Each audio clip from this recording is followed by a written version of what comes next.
complicated, not with too much rhyme and sound it seems. But you seem to love when I sing. The troubles do seek to love when I sing. The troubles do singing. Why you gotta be so afraid when you know this feeling will never fade? And so you gotta hold me and never let me go. Scold me, told me that you love me, so please me. Put me in your mighty grip, squeeze me. Let the juices of our love drip. Hold me and never let me go. Scold me, told me that you love me, so please me. Put me in your mighty grip, squeeze me. Let the juices of our love drip down.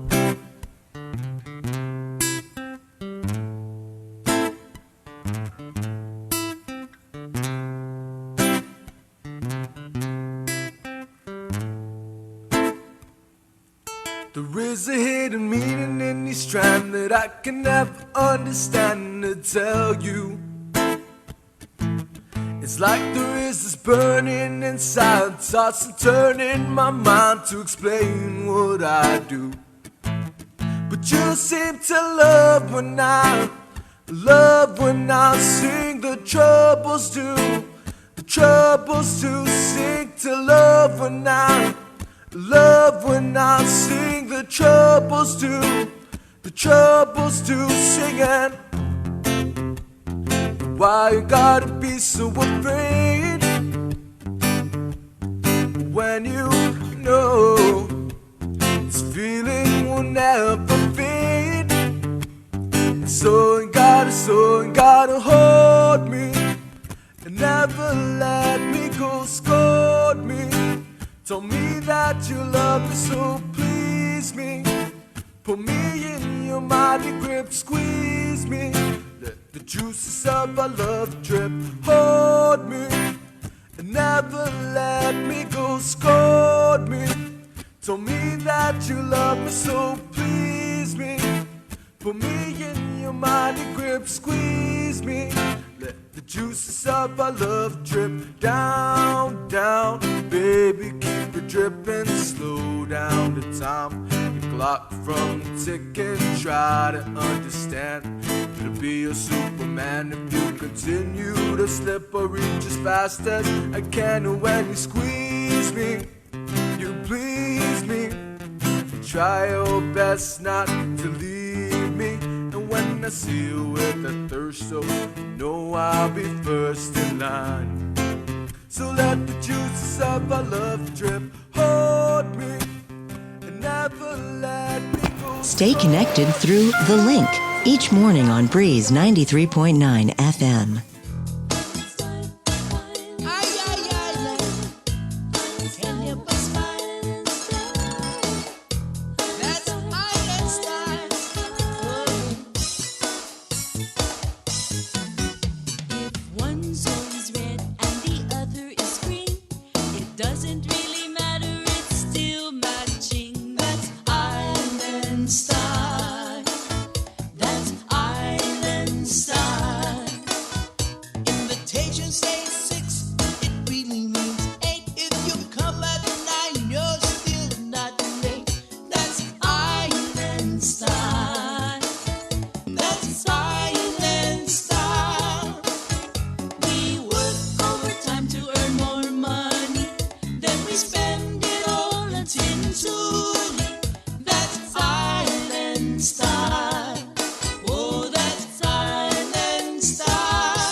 Jesuita saluda antes de nega radzaudz un malak estrellas durante todo el memu a nogi distancia como kupugi palu Zangiman malak guafi ikonum nasugi airi prebatu la noci nai banderata gaigi pues Atan Fanny Bandera Kau esta pagua pumalapa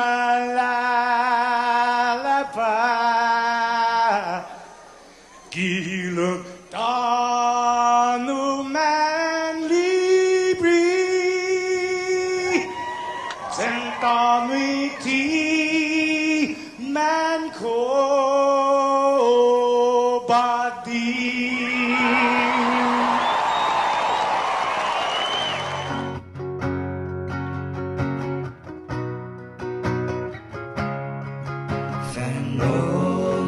Chamorro Village Kantai matunonya gitoru iluga Parai gloria Abiba islas en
Yadaw kumahulugisan hada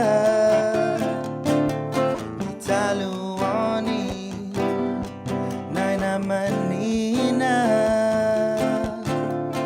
Yadaw kumunugisan katan Taitanu Man matugi silensyo Bonito na lugar Island Guam Bonito na lugar Island Guam Iuri daw niya Todong natasi Isabaw na Mandong kulutan bedi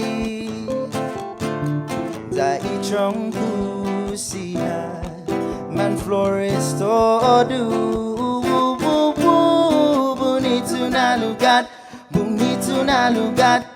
Island Guam Bonito na lugar Island Guam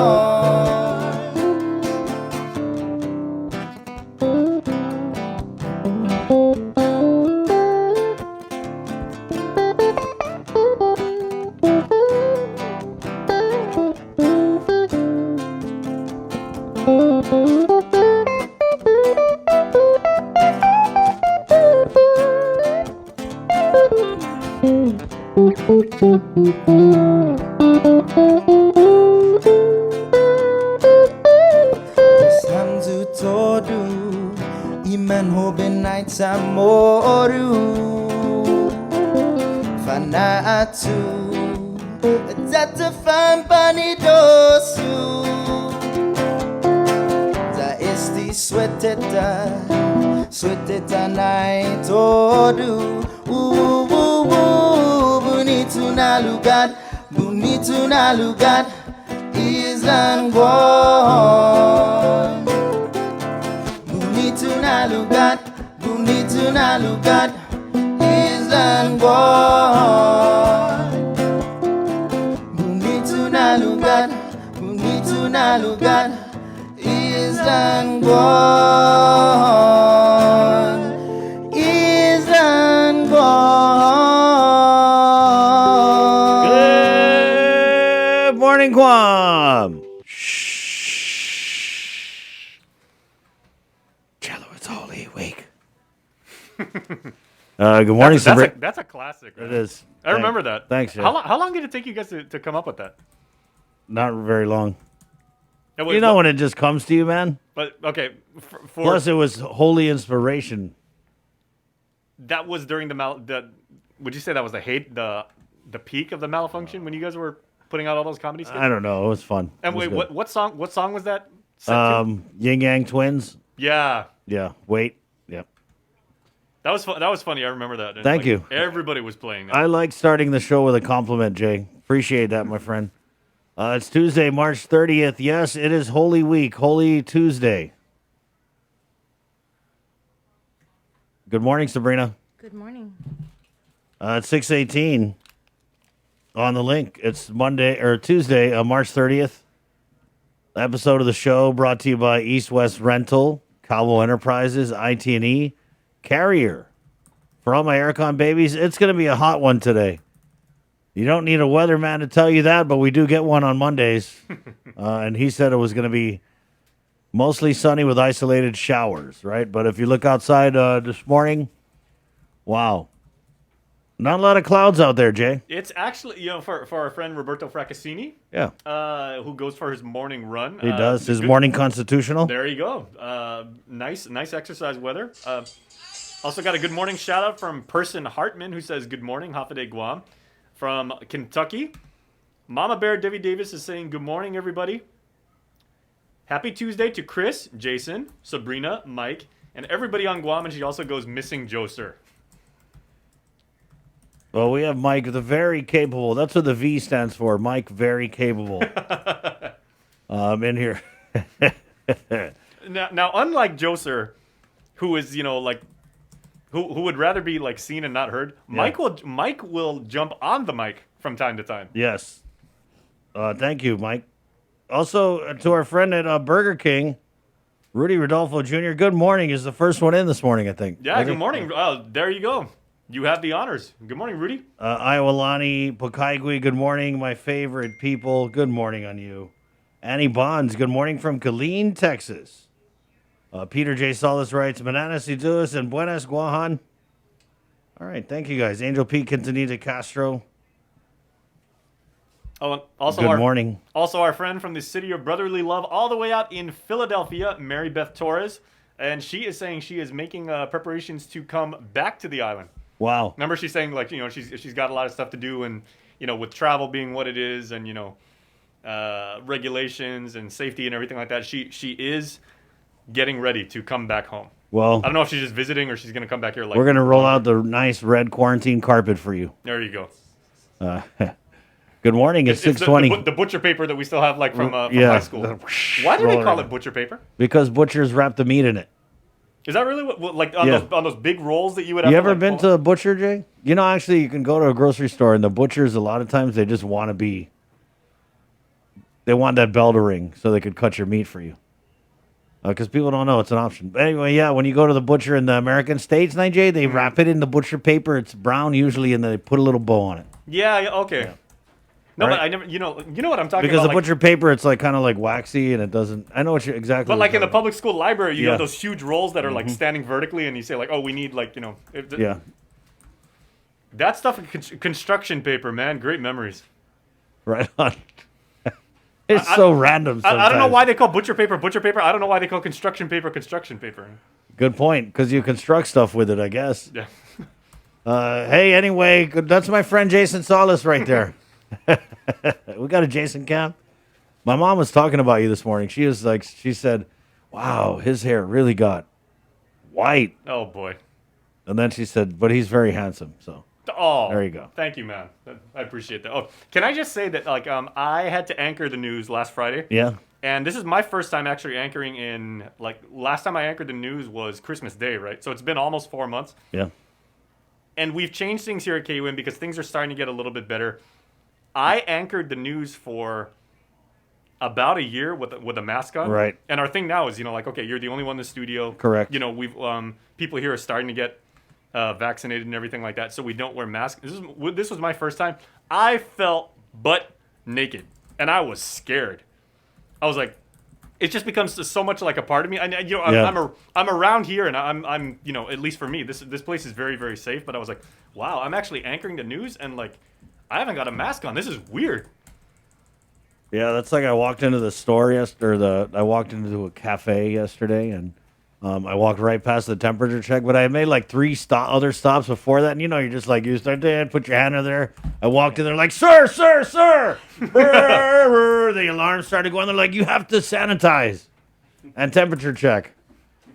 I was waiting for the Navy SEALs to come down from the ceiling and be like, sir, not another step. Anyway, it's 6:22, guys. Here's what's coming up on the show this morning. We have a very animal-centric show. I know. I didn't plan it that way. But hey, if you love animals and you love taking care of animals, or if animal stories interest you, you want to make sure to watch all 4 hours because we got good stuff coming up. That's it. It's Animal Tuesday. Yeah. We're starting off. Rest in peace, Steve Irwin. We're going out to Chala Ramirez in Jigo, where they're doing a cleanup this morning. Micronesian Climate Change Alliance. Monieka and a couple of people, we're going to check in with them as we're getting ready to head into Earth Month, Sabrina. Yes, we are. And we have a great segment coming up, don't we, Bree? We sure do. Man, tell them more about it. This is such a clever segment. It's called Dirty Politics. So we're launching it next week. It's called Dirty Politics, as I mentioned. So we're going to be talking trash with some of our elected leaders about the island's illegal dumping problem. That's and right. so I think last week we went to Chala Ramirez, like Chris mentioned, and we spoke with Senator Sabina Parrish. She chairs has oversight over Guam EPA. We also had Guam EPA, Glenn Nicholas, and Nick Nick Lee. Lee. And we also had the Jigo Mayor. And Anthony if you've- Sanchez. Right. And if you've ever been to Challenger Mirrors, I think we featured it on the news many times. Too many We've been times. there. Yeah. So once they clean it up, the following day, it is just trashed. So we're going there to talk about that problem. And then today, we're actually going on another shoot, another link on location. And this time we're going to be meeting up with Senator Clint Rigel. And it's in Dededo. And so 2 years ago in April, he conducted a cleanup in partnership with the FSM Association, the Chuquis Association. And so we're just going to go back and see what it looks like now. That's the one, the Estumbo. Okadu pipeline. Yeah. Oh, the Remember, pipeline. as you Okay, guys may recall, this is before the pandemic. They had cleaned up everything. They piled it up. And then I guess the mayor's office forgot to pick it up and it ended up getting trashed again. So, yeah, it's a little interesting to bring Senator Rigel back there. But, you know, unfortunately, man, it's like these same spots just always getting dumped on. I hate. It's right up there with cancer for me. These illegal dumpers, I hate them. Can't stand it. I don't know what you guys are doing there in Challenger Ramirez, but you should be ashamed of yourselves. Totally should be very ashamed. I would be ashamed to walk down that road. That's your area. Can't you imagine the kids walking down there? It's, oh boy. Let me tell you what. Yeah, so it's always the same areas. And when we talk to you'll see when we air this, and when are we going to air it? The one with Challenger Ramirez? Next week. Next week. So when we air it next week, you're going to see that it's not just the residents there. There's people driving a long way to dump their trash illegally. Wait, Chris, is Challenger Ramirez the one where you and I did like a live stream Yeah. about like 2 years? Yeah, with Yeah. Nick, and we were. I mean, and it wasn't just the fact We've done that, about 20 live streams from yeah. there. I mean, it was garbage bags full of trash, and there's like there's King Car bottles, there's dirty Pampers, but then there are also like rocking chairs and couches, Refrigerators. Terrible. Yeah. Air tax cons. forms. And Yeah. it's the whole stretch of road. Yeah, that's what I'm saying. Like, what are you guys thinking there? Really, it's embarrassing. And it's not just Challenger Ramirez. Don't get me wrong. There's plenty of stupidity to go around.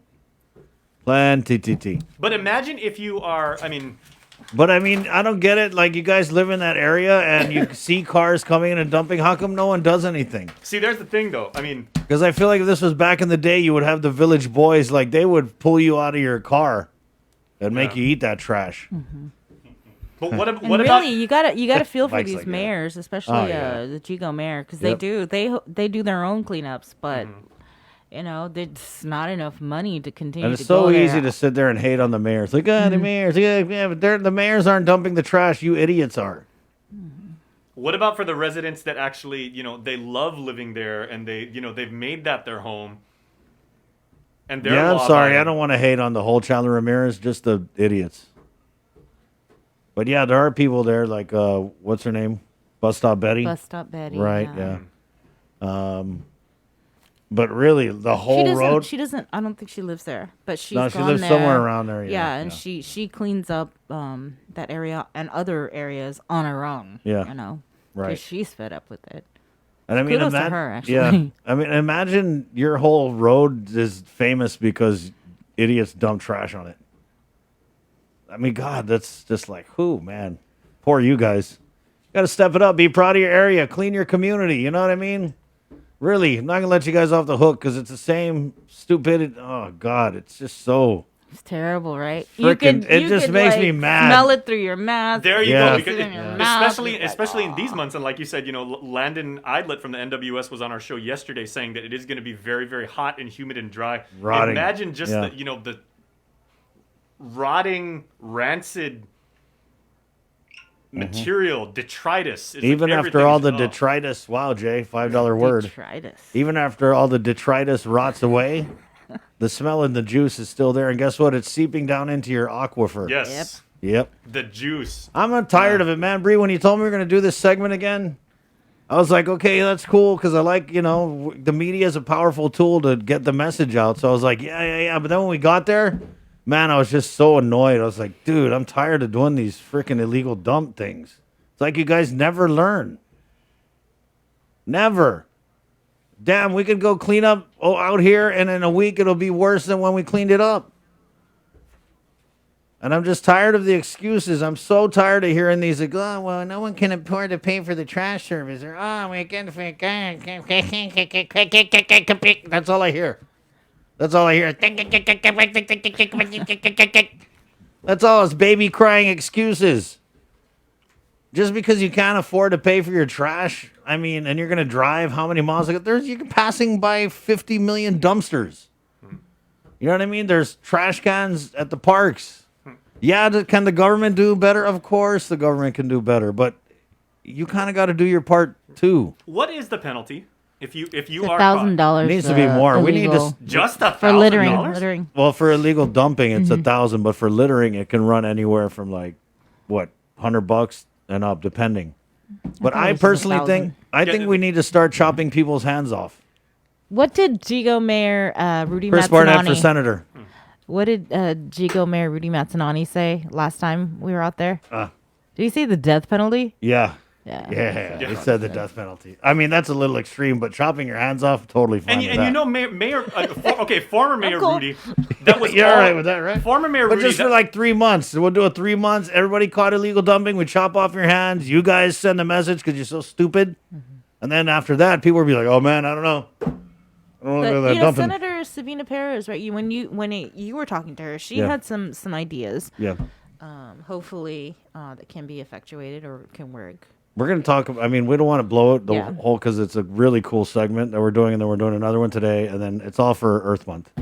Right. And then Joan Ugancharfrish, she's also working on a 5-part series that also launches on Monday on KUAM News Primetime. We've also partnered with the Micronesia Climate Change Alliance, and like Chris said, they're doing a cleanup as we speak. Yep. But They're cleaning up the area we were just talking about. Yeah. Yeah. And so yeah, we're gonna be we are partnering with them to bring you also a segment and a series from them. Right. So we're doing a lot for Earth Month, basically. 631. Yeah, so like Jay was saying, very animal-centric. I mean, we are having human beings on here, too. There's a few that are coming on this morning. Dr. Doolittle may make an appearance. But we're... We could probably use him. We have enough animal segments. Yeah. Someone who's not an animal, though, we're getting Father Paul to come on because we were talking about Holy Week yesterday. And he's going to come on and talk about some of the traditions. And we got Cyrus Allure of Guam Animals in Need. They're doing a lot of stuff, but then they're also a big part of this stray animal roundup. And from what the mayors were saying yesterday, it's just so quick. I mean, they could round up dogs in one day and fill that whole gain shelter, Yeah. like to capacity, like that, faster than you guys can illegal dump. And what did we say the number was that one time? I believe when we had Mayor Jesse Alec, he was saying the estimated count was 60,000 strays. Yeah, Around that's- the island. that's- That is nuts. Yeah, and so they caught 62 the other day Into mooning. in Mooning. Just like that, 62. God, can you wrap your mind around 62 stray? How big? I mean, how big is the average litter when a dog gives birth? Around what? 6, 7, 8? Yeah. 3, 4, 5, 6, I guess. 60,000. Yeah, feel for these dogs. Tough coming up in the streets. You know, you never know where your next meal is going to come from. That's more people or that's more animals than the number of people in Dedido. Yeah, That's crazy. good point, Jay. Yeah, so we're getting Cyrus on to talk about that. Then we've got Jason, the Jason Solace Hour. My mom's going to love this. Jay, you got the Here's to Your Health, which is a great segment we do every Tuesday with AMC. Yeah, and then we are going to talk to you guys today about arthritis and how much of our community is suffering from that, and that's putting it lightly. If you have arthritis, if you care for someone who is experiencing arthritis, it's a very, very delicate situation. So we're going to have information that you can use on that. And then after that, we are getting an organization called Heart Guam, and Heart is a acronym standing for Happily Ever After Rescue Team, and that kind of goes nice into what Cyrus is going to talk about from Game, because these people actually find homes for stray. Apparently, there's a market for boonie dogs in the States because people just care about animals, and they were like, I want to take care of these animals. So I think we found our solution to the gain shelter. Well, it is Or very, ship it very, off to these new age hippies in the States. and but here's here's the rub. it's a though. rescue dog. Yeah, here's the rub because it is very expensive to send dogs. Oh, yeah. like off there, and And then certain breeds you can't send, like the breeds with the shorter snouts, oh, I didn't know that because really. they have trouble breathing, and they just did a whole ban on one of the airlines.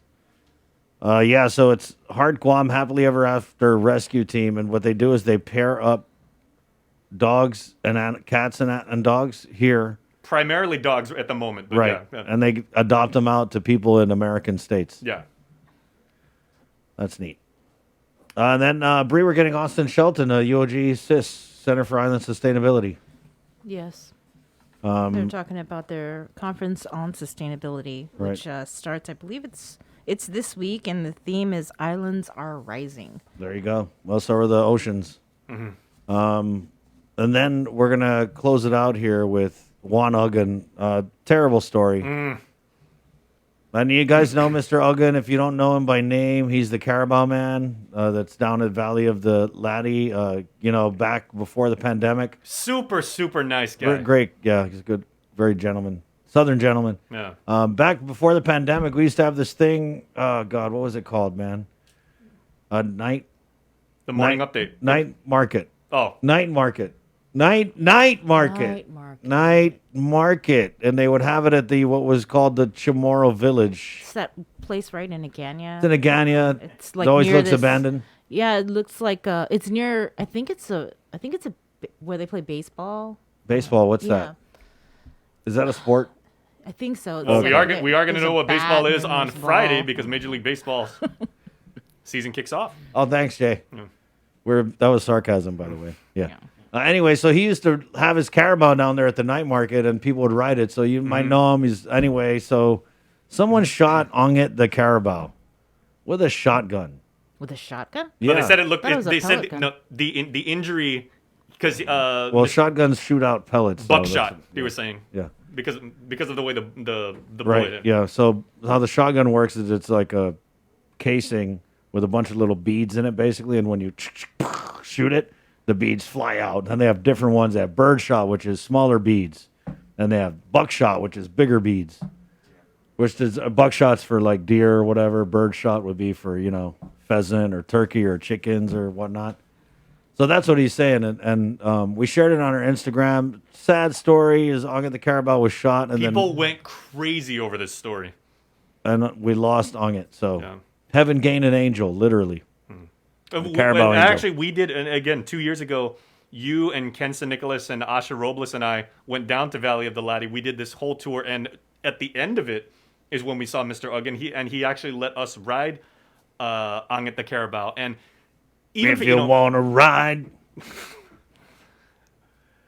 Yeah, that was Onget. yeah, Yes. and as a Carabao, Carabaos can be like a little Good-natured temperamental. Carabao. But that Carabao, and he even said just the temperament of that Carabao, good with kids, very well behaved. Let's Yeah. good Humans with suck. pictures. This is the human suck show because you guys dump, you kill Carabaos.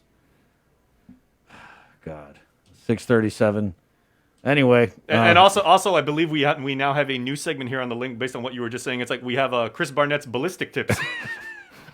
Chris breaks down different types of Right on. of ammunition. on 638, March 30th. Let's do the news, shall we?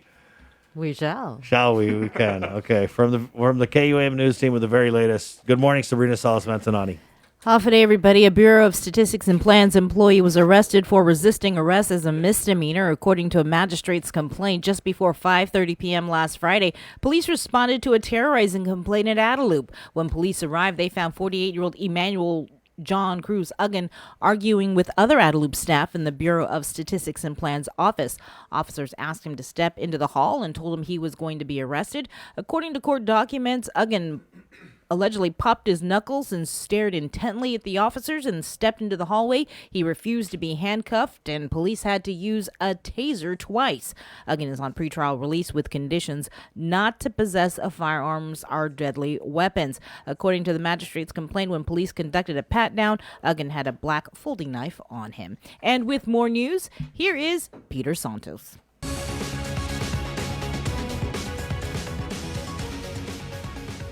Afternoon, good morning, everyone. I'm Peter Sanchez with your headlines here on The Link. Business leaders are turning their attention to the legislature to address their number one priority, a rollback of business privilege tax. They believe the huge windfalls and federal assistance that Guam has been receiving means money can now be put back into the hands of struggling businesses in the form of lower taxes. Nestor Lacanto reports. The chamber has been lobbying hard for returning the BPT to 4% from the current 5%, but Governor Lou Leon Guerrero has repeatedly opposed the move, saying government finances remain on shaky ground. So Chamber Chairperson Christine Boleto says they're turning elsewhere. Really, our focus right now is with the legislature. We can't even begin to speak with the administration until we get it past the legislature. And so we're hoping that the legislature will schedule some public hearings, allow the community to voice their opinion, their position, their feelings on the rollback. No less than 3 bills have been introduced to roll back the BPT in one shape or form, but Boleto says the chamber is only focused on an outright rollback. I think when you add on different measures, you kind of convolute the situation. If there's a sales tax that they want to implement, or another insurance, then I think that needs to be separate, and we need to focus on the rollback because that's the most immediate need for our community. The BPT was raised 3 years ago this week on April 1st, 2018. It was in response to a projected $60 million loss in government revenue due to tax cuts under the Trump administration. The legislature passed the increase, and it was signed into law by then-Governor Eddie Calvo in what was supposed to be a temporary hike. But senators last term removed the sunset provision. Contractors Association President James Martinez says now the Biden administration may reverse the Trump tax cuts. We're seeing that they're going to roll back some of the tax breaks that were given to corporations. So that's going to bring back some of that money that potentially was lost in the previous administration. And then you have the American Rescue Plan that's going to include the EITC payments. So that's going to be additional funding of at least up to $60 million. So, a lot of things have changed over the course of the couple of years. They say it's the right time for a rollback, especially coming off a very hard year for business because of the pandemic. For Guam's News Network, I'm Nestor Lacanto. The greater metropolitan Manila area and 4 surrounding provinces were placed in strict health emergency lockdown effective Monday. The order was made after a surge in COVID-19 cases this past week in the National Capital Region. Nestor Lacanto reports from Manila, Philippines. President Rodrigo Duterte ordered 1 week of enhanced community quarantine, the strictest quarantine status, effective from midnight Monday through Sunday, April the 4th. This has been especially hard on this predominantly Catholic country because this is Holy Week. Religious mass gatherings are strictly prohibited, and the normally packed Good Friday and Easter Sunday services will have to be observed online. Stringent limitations have also been placed on movement within the metro. Public transportation will remain operational, but in a very limited capacity and subject to strict guidelines. Those below 18 and above 65 years of age are required to stay home, as are pregnant women and people with comorbidities. Certain essential businesses are still allowed to operate, but will be strictly regulated, and an intensified curfew has been imposed from 6 p.m. to 5 a.m. The government is also deploying an increased presence of uniformed military personnel to enforce the quarantine protocols. Comments on social media and on public radio indicate a growing frustration on the part of the more than 13 million people who live here in the National Capital Region. It's been more than a year since the pandemic started, and there's no sign of easing. In fact, over the last few days, there's been indications of an apparent rise in the number of infections. Reporting from Manila, Philippines for Guam's News Network, I'm Nestor Lacanto. With regional headlines, here's KSPN 2 News. Hafa Guam, here are the headlines for CNMI. CNMI senators are in Rota today for an official session. One urgent bill transmitted from the House of Representatives is House Bill 22-33, authorized by Rota Representative Donald Magnolia. The aim is to provide transparency and accountability of $515 million package that is coming into the CNMI. Before it was transmitted to the Senate, 3 major agencies provided comments on the bill. stating the process of releasing the funds doesn't need to go through the legislature. From the Office of the Public Auditor, Kina Peter has stated some serious concerns regarding their ability to meet the mandates written in the bill because of the need to remain independent. Peter also mentioned OPA does not have enough staff members to do it. Instead, she suggested to implement individual agencies to forward spending reports to the legislature and have the Department of Finance track the spending.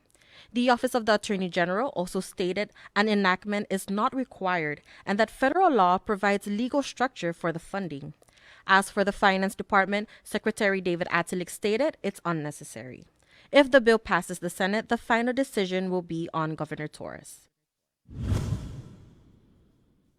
For more news, visit saipantv.com.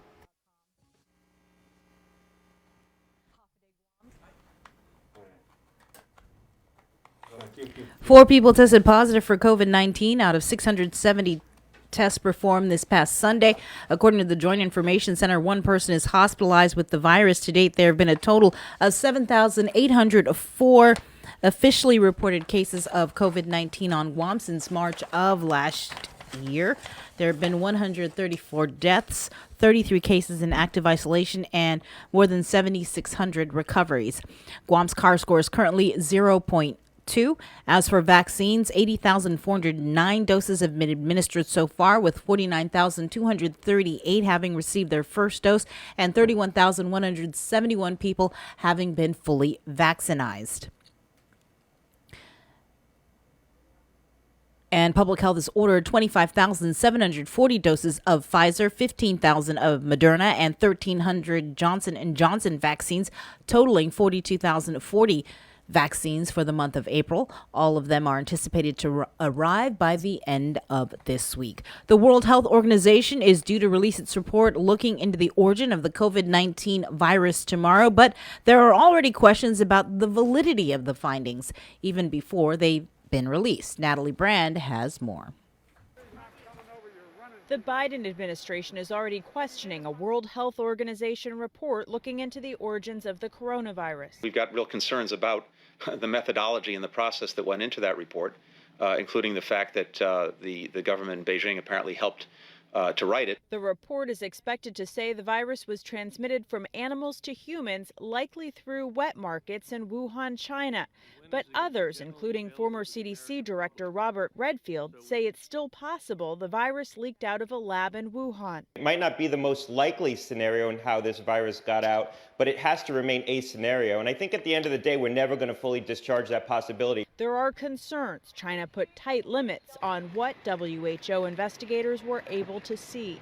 While the origins of the virus continue to be scrutinized, the Biden administration is dealing with a rise in cases in the U.S., increasing the pressure to accelerate vaccine distribution. We have so much to look forward to, so much promise and potential of where we are, and so much reason for hope. But right now, I'm scared. 6 states, Kansas, Louisiana, North Dakota, Ohio, Oklahoma, and Texas, are expanding vaccine eligibility to all adults beginning today. 3 more states will do so by Wednesday. We are vaccinating the country as quickly as humanly possible, now averaging 2.7 million vaccinations over the last 7 days. Moderna announced it has already shipped 100 million doses of its vaccine, with plans to ship 40 to 50 million doses each month. Natalie Brand, CBS News, the White House. Some sad news. Ongit, the friendly carabao that you may have seen at the Valley of the Latte, was shot with what appears to be buckshot pellets. The incident occurred in the early hours of the morning. Ongit was injured on both sides of her ribs and also on her jaw. She succumbed to the injuries last night. And finally, a groundbreaking ceremony will be held today for a new Lighthouse Recovery Center for women. This is in partnership with the Guam Housing and Urban Renewal Authority and the Salvation Army. And that's your news for now. Stay tuned. We'll have more on the link after the break. Learn more about our region on the one. When we throw things away, where is away? What happens to our waste and where does it go? As a community of small islands, the waste crisis is a large issue we want to bring into focus. Micronesia Climate Change Alliance presents From Our Nanas for Our Nennies, a video series about taking a holistic view of our present, finding wisdom from our past, and inspiring a better future. Airing every week during Earth Month, brought to you by Humanities Guahan and the National Endowment for the Humanities.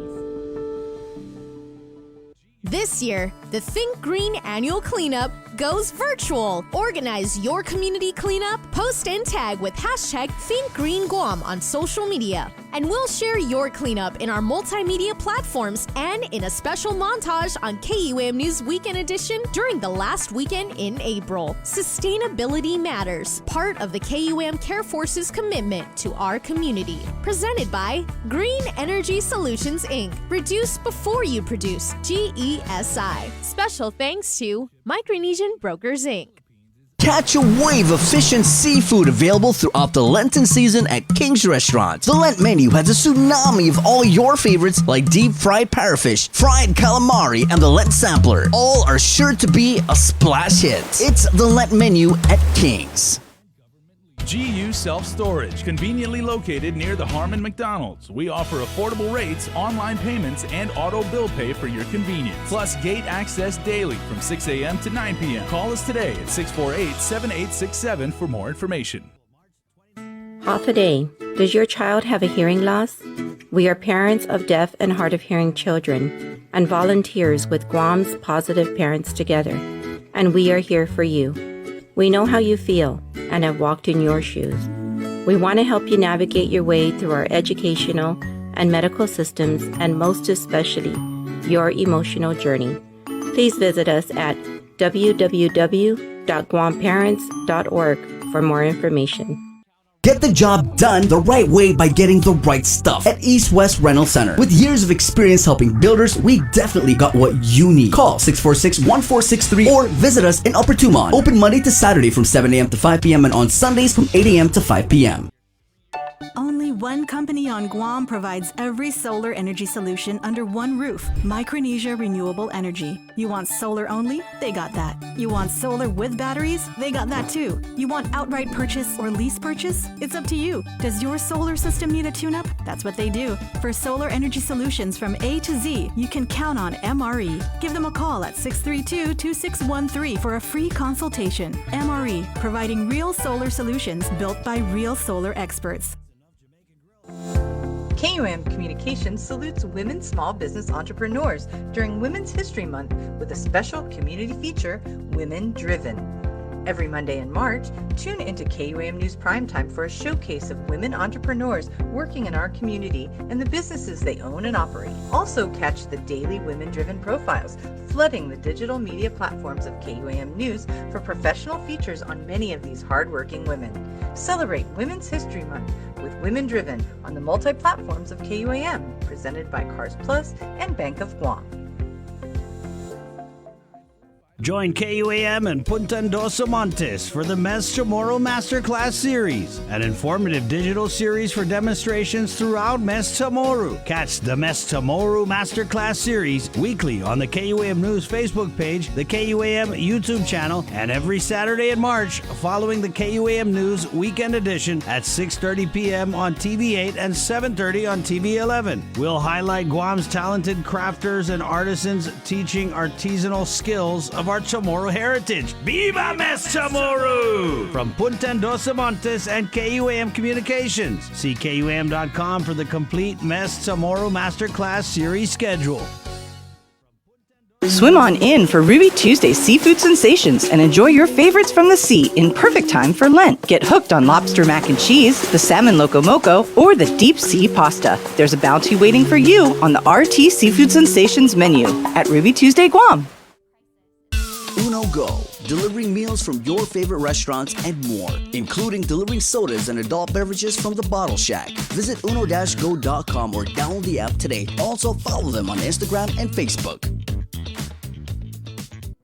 It's Dirty Politics Weekly on the Link, live on location. Every week, Chris and Sabrina will interview different political leaders out in the field to address environmental problems in our community. See firsthand how illegal dumps, littering, and other issues are plaguing our beautiful island and what's being done to help. Part of our Sustainability Matters campaign for Earth Month, presented by Green Energy Solutions, Inc. Reduce before you produce. GESI.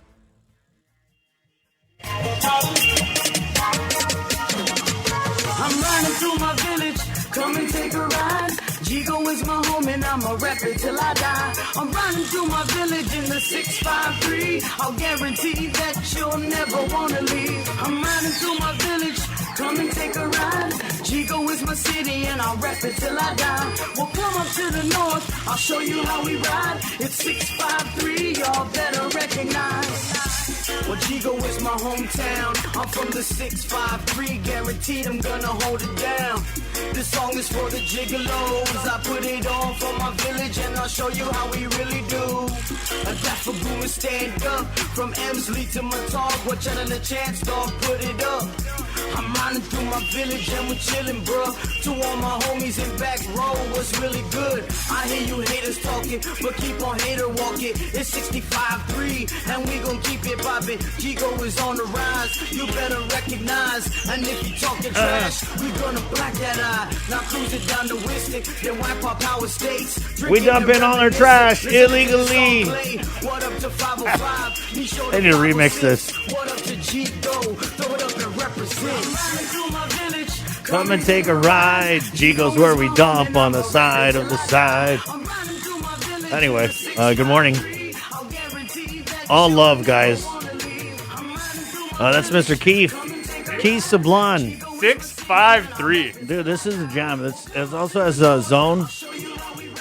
Man, I don't know Zone's real. I think it's Zone-ish or something. But he's Bokongo's boy. Yeah, so Bokongo has the three sons that I know. There's Fabian, who plays bass and drum. Then Shabi, who just released a single. And Zone, who kind of went like on the rap side of things. It's cool. It's got a lot of great content. Anyway, 656. That's 653, guys. We only play local music here on the link. Good morning. Tuesday, March 30th. Let's head out into the KUAM News Zoom room. Out into the 653. I mean, but now it could be the 969 because the home phones changed. But 653 has always meant Gigo. And we're heading out to Chala Ramirez, where our friend Monica Dioro with the Micronesia Climate Change Alliance is standing by an illegal dump site. Good morning. Hi, Good Monica. morning, everybody. Jason. Good morning. Sabrina, Chris. I'm sorry. I just want to first apologize on behalf of my people who are dumping their trash, and now you guys got to go and do your part. But you know what? I was thinking about it. Let's flip this negative into a positive and use it as a way to promote responsible environmentalism and climate change awareness, right? Well, definitely. And we're so excited to partner with KUAM to discuss the issue of the waste crisis a little bit more in depth over the next couple of weeks. Our host, Cami Agarola, and my sister, Francesca Dioro, really are going to do a deep dive into the waste issue with our series called From Our Nanas for Our Nennies. And the illegal dumping issue is just one part of a huge system and a huge story that our people don't even really know the surface level of. So really getting deep in, we did about 18 interviews from people all over Micronesia to understand the waste crisis that not just Guam's facing, but the entire Pacific and really the entire world. This isn't an issue that's unique to our island. The trash issues are worldwide, and we just have to come together because we're smart enough, we have enough people, and we have enough manpower. We really do need to figure this stuff out because we can't keep doing this. Yeah, we do, right? And I know that you guys adopted there's a bus stop there that you guys had adopted, and I mean, we got away from it too. The whole pandemic went by, and I don't think we only went out a couple times, and that was for pandemic-related stuff. So I was kind of hurt because you go out and you think, during this pandemic, a lot of us were able to just kind of inventory what's important, what's not, you know what I mean, prioritize things. And I just didn't think that dumping trash in the jungle was still a priority for a lot of people. So when we went out there the other day, I was just so pissed, like, God. Mm-hmm. So I can't imagine how you guys feel. I mean, you don't really look angry, though. No, it was a beautiful drive over here. I live all the way in Talipopo, and the full moon was up, and it's still, even though we are coming to such a messy place, it's still such a beautiful island. We just need to be doing our part to be taking better care of it, because she doesn't deserve, our island does not deserve this. Exactly. And I it's a shame because even the first time that we cleaned this bus stop, I remember it was like a week or two later, somebody sent me pictures and it was trashed again.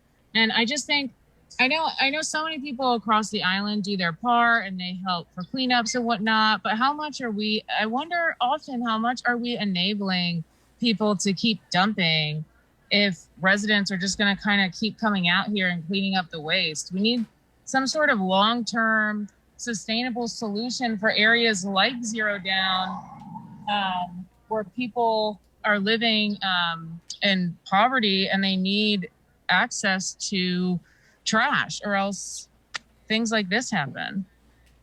Yeah, that's we're doing this segment, Dirty Politics, and that's kind of like what we also go into is what can we do from like the policy standpoint, because and I feel like everyone's gotten comfortable with people like MCCA and just all the groups that go out here and do these cleanups. Because you're right, I mean, at the end of the day, they make a mess, but the people who are making these messes aren't the ones who are cleaning it up. They're not. Definitely. And you talked a little bit about the fines earlier. I don't know anyone who's been fined for littering or fined for illegal dumping. I think we do need to make that more of a wide known thing and make an example of people. I definitely feel you on the cutting off of people's hands, but even though I know that would never happen, it is really important to find other ways too, maybe positive reinforcement and giving some people a reason, maybe cash incentives or some other incentives from local businesses, where if they keep places clean, they keep areas clean, they can avail themselves of some funds or some resources that we know that these cash-strapped communities really need. So there's definitely things that if we come together as a community and really find new ways to address this issue, because this is an issue that has been going on for forever. Right. And like you said, like, what do we need to do? What is the EPA doing? What is law enforcement doing? What are policymakers doing? Mm-hmm. We need something long-term and sustainable, especially because all the climate crisis is becoming increasingly more urgent. So is the plastic crisis. We are now, we have to think of our future generations and the future of our island here and how we're really going to make a change. Talking about it over and over. I feel like I've talked about illegal dumping until I was out of breath, basically. And we need to just come to like, what is a long-term, sustainable, final solution to this? Right. And Maneka, for you, aren't you a member of the Guam EPA board? I'm just now I haven't been for over a year now. I was off the board and then awaiting reconfirmation. Mm-hmm. So I should be reconfirmed for the next April meeting. And definitely when I was sitting on the board, I asked a lot of hard questions to people like Conchita and St. Glenn and to Walter about what is being done and who's being fined. And like I knew a bunch of biologists who were willing to use their cameras for projects that have passed and be putting them up at illegal dump sites to catch people who are doing this. So it's one of my missions when I return to the EPA board to really put some pressure on the EPA and to find some ways that we as the board of EPA can be a lot more proactive in this illegal dumping situation. You know, when we were out there last week for our Link on Location shoot, we did have Guam EPA with us. And I got to say, though, you know, it looks like they need more people. Yeah, they got like one guy. Yeah. Yeah. Glenn has for the entire solid waste issue, there's 3 people of the island taking care of that. It should not be 3 people's responsibility to take care of our entire island. It really needs to be a cultural shift that we're all just being a lot more mindful of the waste we create and the way that we consume things. Everything that's here is like beer and diapers. Like, these babies are drinking so much beer. I don't know what the issue is. I mean, we shouldn't be laughing, but it's terrible. You know, can't believe it. Did you guys go further down the road? Or did you guys go further down the road, or are you guys just cleaning in that particular area? Like I was saying, a mile in both directions. It's really bad. We're just gonna stay around here. Next week we're coming back out with a lot more volunteers. We're having a little bit more of a coordinated effort next week with the mayor's office. and we're going to be able to do a little bit more. We're only scratching the surface today. Right. We already had a whole dumpster filled up with Mr. Rubbish Man dumpster, who was just passing by, decided to stop by and take the trash we already collected. We filled up all the bags we brought already, and that was only maybe like after cleaning up for 20 minutes. Yeah. So wait, a Mr. Rubbish Man, a dumpster driver was just driving by and he saw you guys? Yeah, so he took our entire first load. Wow. He services an area, I guess a home or an area nearby. Right. And then stopped by and took our load and actually helped us pick up trash. I wish I got his name. Special thanks to Guam Waste Control for that. Wanyaka, you know what? One of the things that and I always bring this up because I did we did cruising with Lieutenant Governor Josh, and the whole, I mean, like 90% of the talk was all about illegal dumping. God, this was like 3 years ago, or two. It was like when they just got in office, I think. Yeah. So anyway, one of the big ideas that they had, I mean, it's just a simple fix, really. I don't know why we don't do it. Is for the government to put a dumpster out. Like if they put a big dumpster out over here on Chandler Ramirez and said, "Okay, guys, we know you're breaking the law. We're in over our heads on this. Throw your trash in here.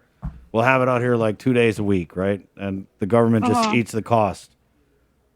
Is that something that's one really great idea. Or even governments can help to sponsor areas and sponsor dumpsters. There's so much that can be done so that we all like pitch in together to yeah, like Michelle was saying, have longer term, bigger solutions than people just this Band-Aid situation where people dump and then people come out once every so often to clean up after these people who are dumping. It's cannot keep happening. Well, what kind of trash are you seeing out there? I know we said beer cans and diapers. There's lots of tires. We have a computer, chair, lots of household. You could just tell that it's household waste. McDonald's. But mostly, I would say, beer cans and just a lot of diapers. And then when you get further down, you start hitting like the abandoned vehicles and the refrigerators and the white goods and toilet bowls. Yeah. and we saw couches and bed frames. This whole household. And the other part of this is this sits over the northern aquifer. Yeah. Definitely. We really, there's so much that's really alarming and concerning when it comes to the future of our water source and illegal dumping. And also this area doesn't have, they're not hooked up to sewage. So a lot of them are using, septic tanks are no longer available here. So a lot of them still have porta potties in this area. And that's a huge environmental issue when you think about all the sewage that might be leaching into our aquifer from this area. You mentioned you guys are going to be there next week again? Yes, we'll be here from 6 to 9 next week on April 10th, right? April 10th with the Chico Mayor's office. Okay. So for people who are watching, if they want to help volunteer, it's okay if they come on out. Yeah. Yes, Please go out. Definitely. How many volunteers did you guys have today? There's 6 of us today. But this is just something you guys just showed up, right? It wasn't, you didn't like really announce it or anything. No, we didn't really announce it. We have been wanting to come back out here. You know, we're still dealing with COVID too, so we're not wanting to have a large, huge gathering. We also, we just found a bag of clothes. And this was like the 3rd or 4th bag of clothes. I'm not too sure if people are somebody was supposed to donate that anymore. probably, and they just got lazy. Well, I don't even know if places are taking donations. I know I tried to donate to Salvation Army, and they weren't accepting at the moment. Yeah. I could just imagine when you guys showed up, because, like how that overwhelming and then that pissed off, feeling. It's like the 7 stages of illegal dumping. Well, we certainly thank you for everything y'all are doing out there. I mean, that's a lot of hard work, and I hate to say it, but when you go back next week, I'm really hoping that it's not going to be, trashed again.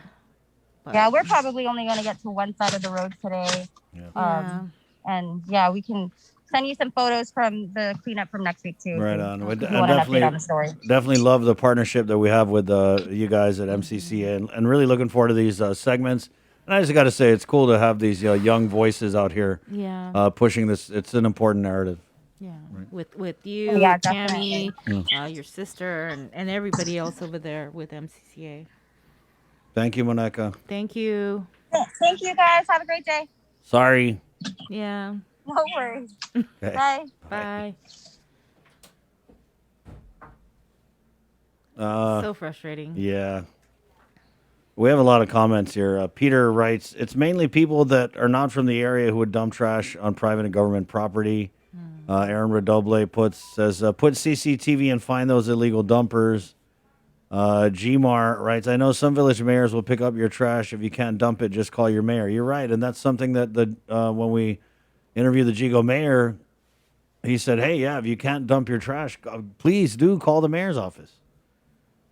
Are there any recycling companies in Guam? Yeah, it's tough because China's not accepting so many of the recyclables. So now our recycling footing is on shaky ground.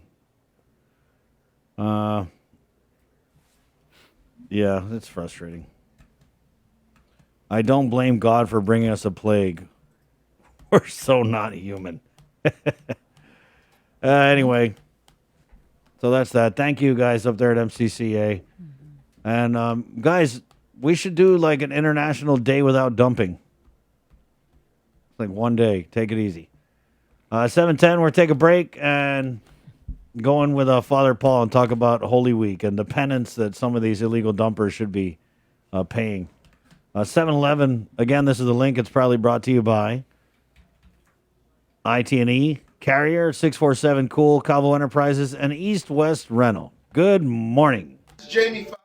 When we throw things away, where is away? What happens to our waste, and where does it go?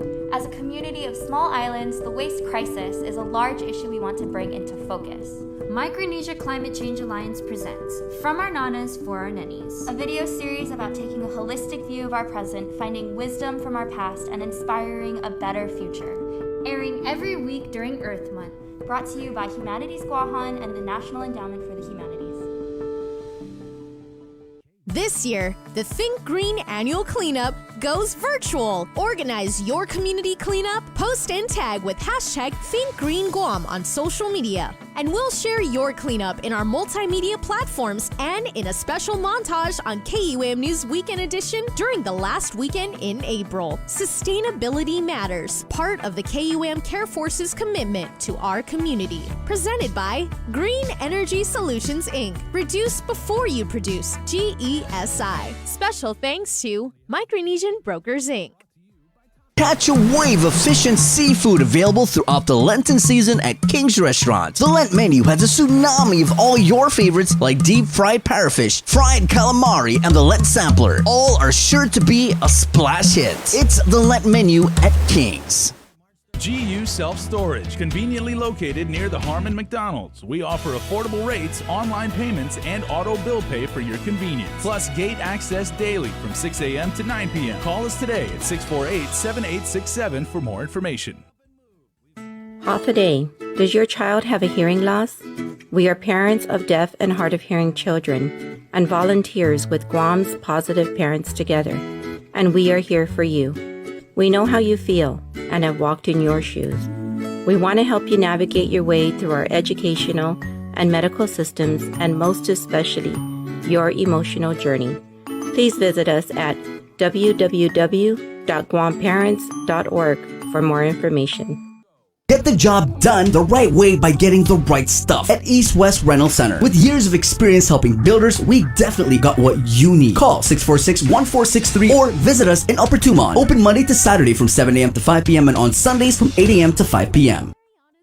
Only Only one company on Guam provides every solar energy solution under one roof. Micronesia Renewable Energy. You want solar only? They got that. You want solar with batteries? They got that too. You want outright purchase or lease purchase? It's up to you. Does your solar system need a tune-up? That's what they do. For solar energy solutions from A to Z, you can count on MRE. Give them a call at 632-2613 for a free consultation. MRE, providing real solar solutions built by real solar experts.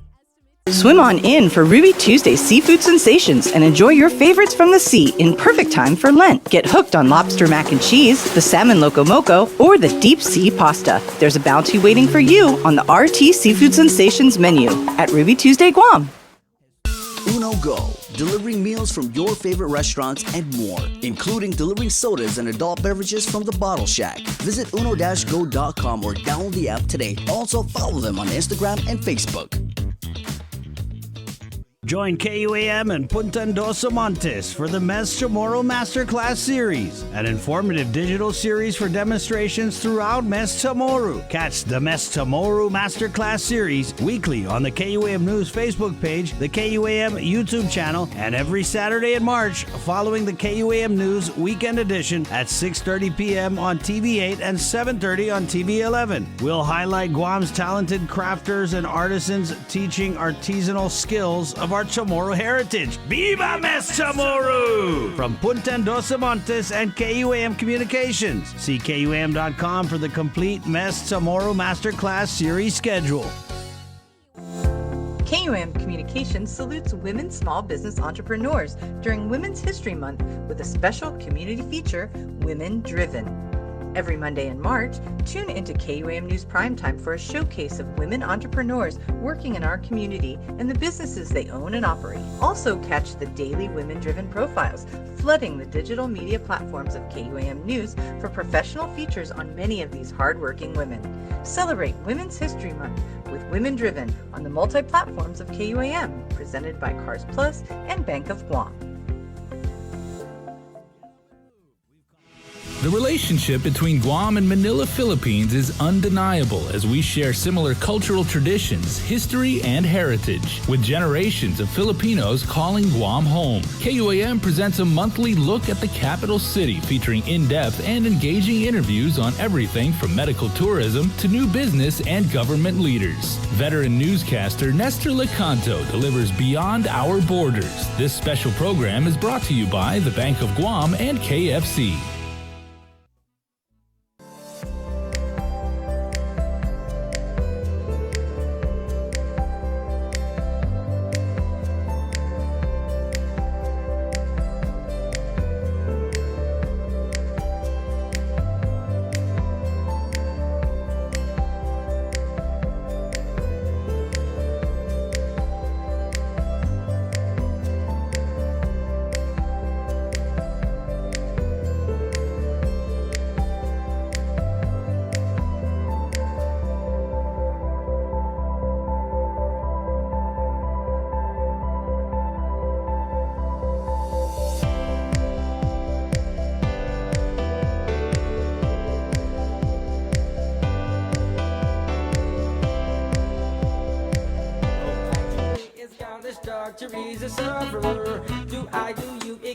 Good morning. Let's bring on Father Paul Gulfigan of Our Lady of Lourdes up in Jigo. And Father Paul, we were just talking about illegal dumping, so I kind of wanted to just start maybe there.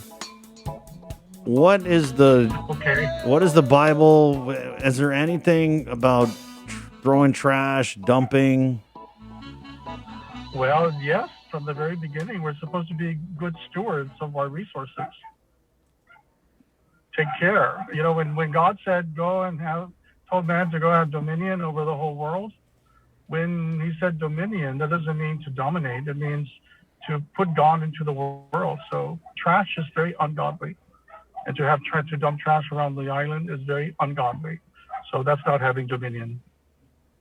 Have good stewardship. So it's a sin, and their eternal souls are in question now because of how they trash the environment. Now, your life is supposed to mirror God. So if that's the way people mirror God, then they need to sort of do more reflecting. Right. It kind of reminds me when I was younger, my stepfather used to say, go out there in the yard and pick up everything that God didn't put there. Yep. That's right. That's all we were taught. Father Paul, so thank you for coming on this. Can we say it's a Holy Tuesday? What day is this Tuesday in the Holy Week This scheme is of Holy things? Tuesday. This is Holy Tuesday or Tuesday of Holy Week. Either way, we are in Holy Week. Right. And so I kind of wanted to bring you on just to maybe for like a little Holy Week 101 and some Easter reflection. But I guess first of all, like, why do we have to be quiet during Holy Week? No one said you have to be quiet, and you're encouraged to keep the silence and also to fast. The church doesn't like to impose things that you have to do. Everything when we are required to do something, we don't want to take it upon ourselves as and begrudge what we're doing. Be quiet to reflect on the Paschal mystery, that is the suffering and the death of Jesus, so that we can prepare our hearts for the resurrection and take that into our own lives and apply the Lord who is already within us, apply his life into ours and unite our lives with his, so that we can get through whatever suffering and death this world throws at us. We will always remember there's always a resurrection. And that's what we as Christians really should reflect upon, especially this week. I just remember, and I guess you're right, because it was like growing up, Grandma was always like, "Don't make noise during Holy Week." But so you're saying it's not necessarily about the making noise; it's about reflecting. Yeah, take yourself into the sacred silence and reflect on why Jesus died for us.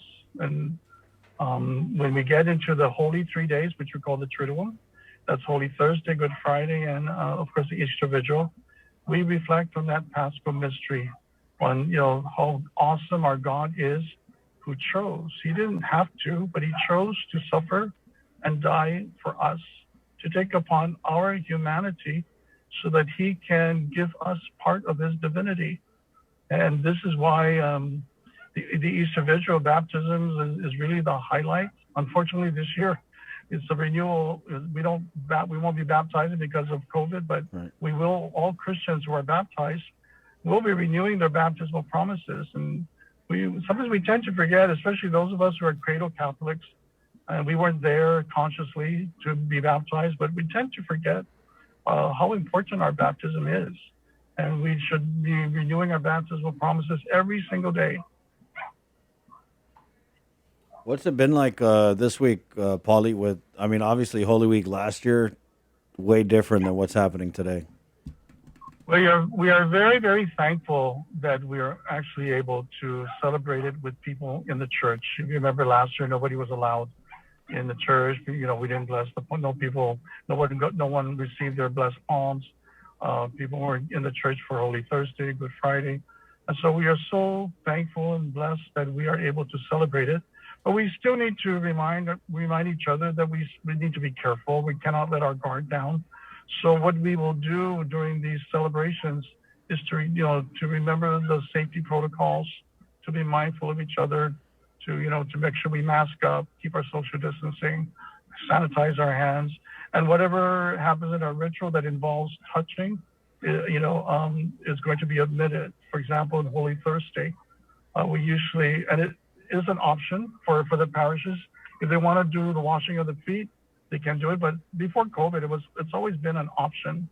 And so this year, it is not an option. It's really omitted for the washing of the feet for Holy Thursday.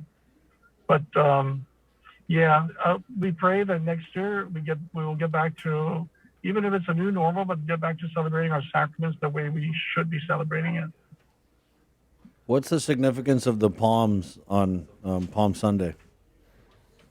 Well, it really it remembers Jesus' triumphant entry into Jerusalem, and it's written in the Bible and in the Gospels. When he entered into Jerusalem, they all gathered the palms, and it's really a symbol of victory. Especially if you look at a lot of the martyrs, for example, Santa Barbara, she's holding a palm. Some of these martyrs are holding palms, and that is really a symbol of their victory over death. And so Jesus, the whole symbolism of the palm, Jesus' entry into Jerusalem, is this triumphal entry as the Messiah. And unfortunately, it didn't take long before they reversed that, the exaltation of Jesus as the Son of David. A few days later, they crucified him. What's your message to people as we kind of, like you said, I mean, Holy Thursday, Good Friday, Saturday, these are the big three. I definitely remember Good Friday, we could not even, anything above like 0.2 decibels, like you're getting it on Saturday. Well, yeah, Good Friday really should be the most quiet of all the days. For Holy Thursday, I need to remind people that, the Triduum, the Holy 3 days, the Holy Thursday, Good Friday, and the Easter Vigil, these are 3 days that are joined together. You shouldn't pick and choose which day you want to go to. You should attend all 3 services, whether it be in the church, live streaming, or a parking lot. But try to attend all 3 services because they are intertwined with each other. They are connected. When we begin Holy Thursday, if you notice, at the end of the Mass, the priest doesn't say, the priest doesn't say the Mass is ended, because it hasn't ended. We are going to continue the service into Good Friday when we remember the suffering and death of our Lord. And really, that is something to reflect upon, that God actually died for us. And that is a true mystery. It's a very awesome mystery. And it took me a while, as a Catholic, as a cradle Catholic, to understand that concept of why would God choose to die for us. And that's because he is a God of love. And that's what love does. When we love someone, we will go out of our way to do whatever it takes to make them happy, to make them comfortable. For Jesus, he did what it took for him to become one like us in all things but sin, taking on our humanity in order to give us back our divinity. Because you have to remember that going all the way back to, the first book of the Bible, Genesis, when Adam and Eve sinned, we need to remember that, first of all, God breathes that Holy Spirit into humanity. And when sin crept into the world, that Holy Spirit was expired. It left humanity. And Jesus, with the coming of Jesus, on our baptism into Jesus' death, that Holy Trinity, that Holy Spirit is breathed back into us. And therefore we are recreated. We are reborn.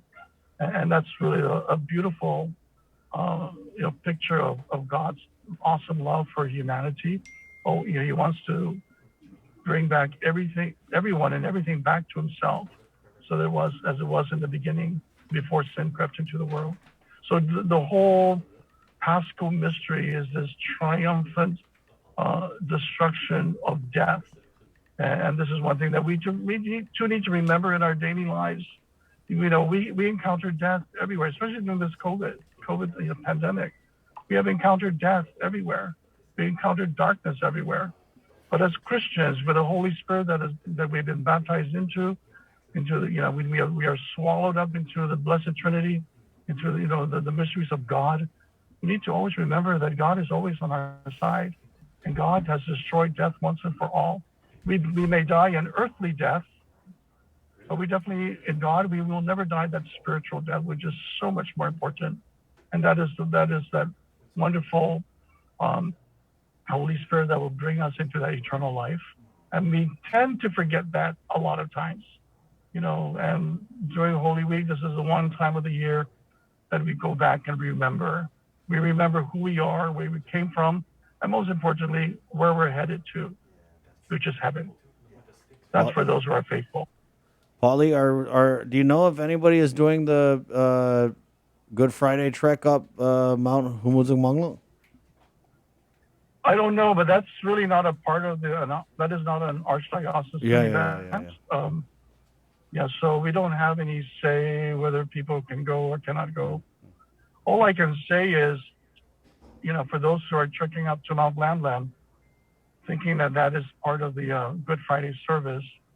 It really isn't. It may be a good exercise and maybe a good sacrifice, but Good Friday services are still celebrated within the church because we go through the other things like the readings. Right. Yeah. You know, the one thing that we will not be doing is having people come up and kiss the cross, you know, the adoration of the Holy Cross.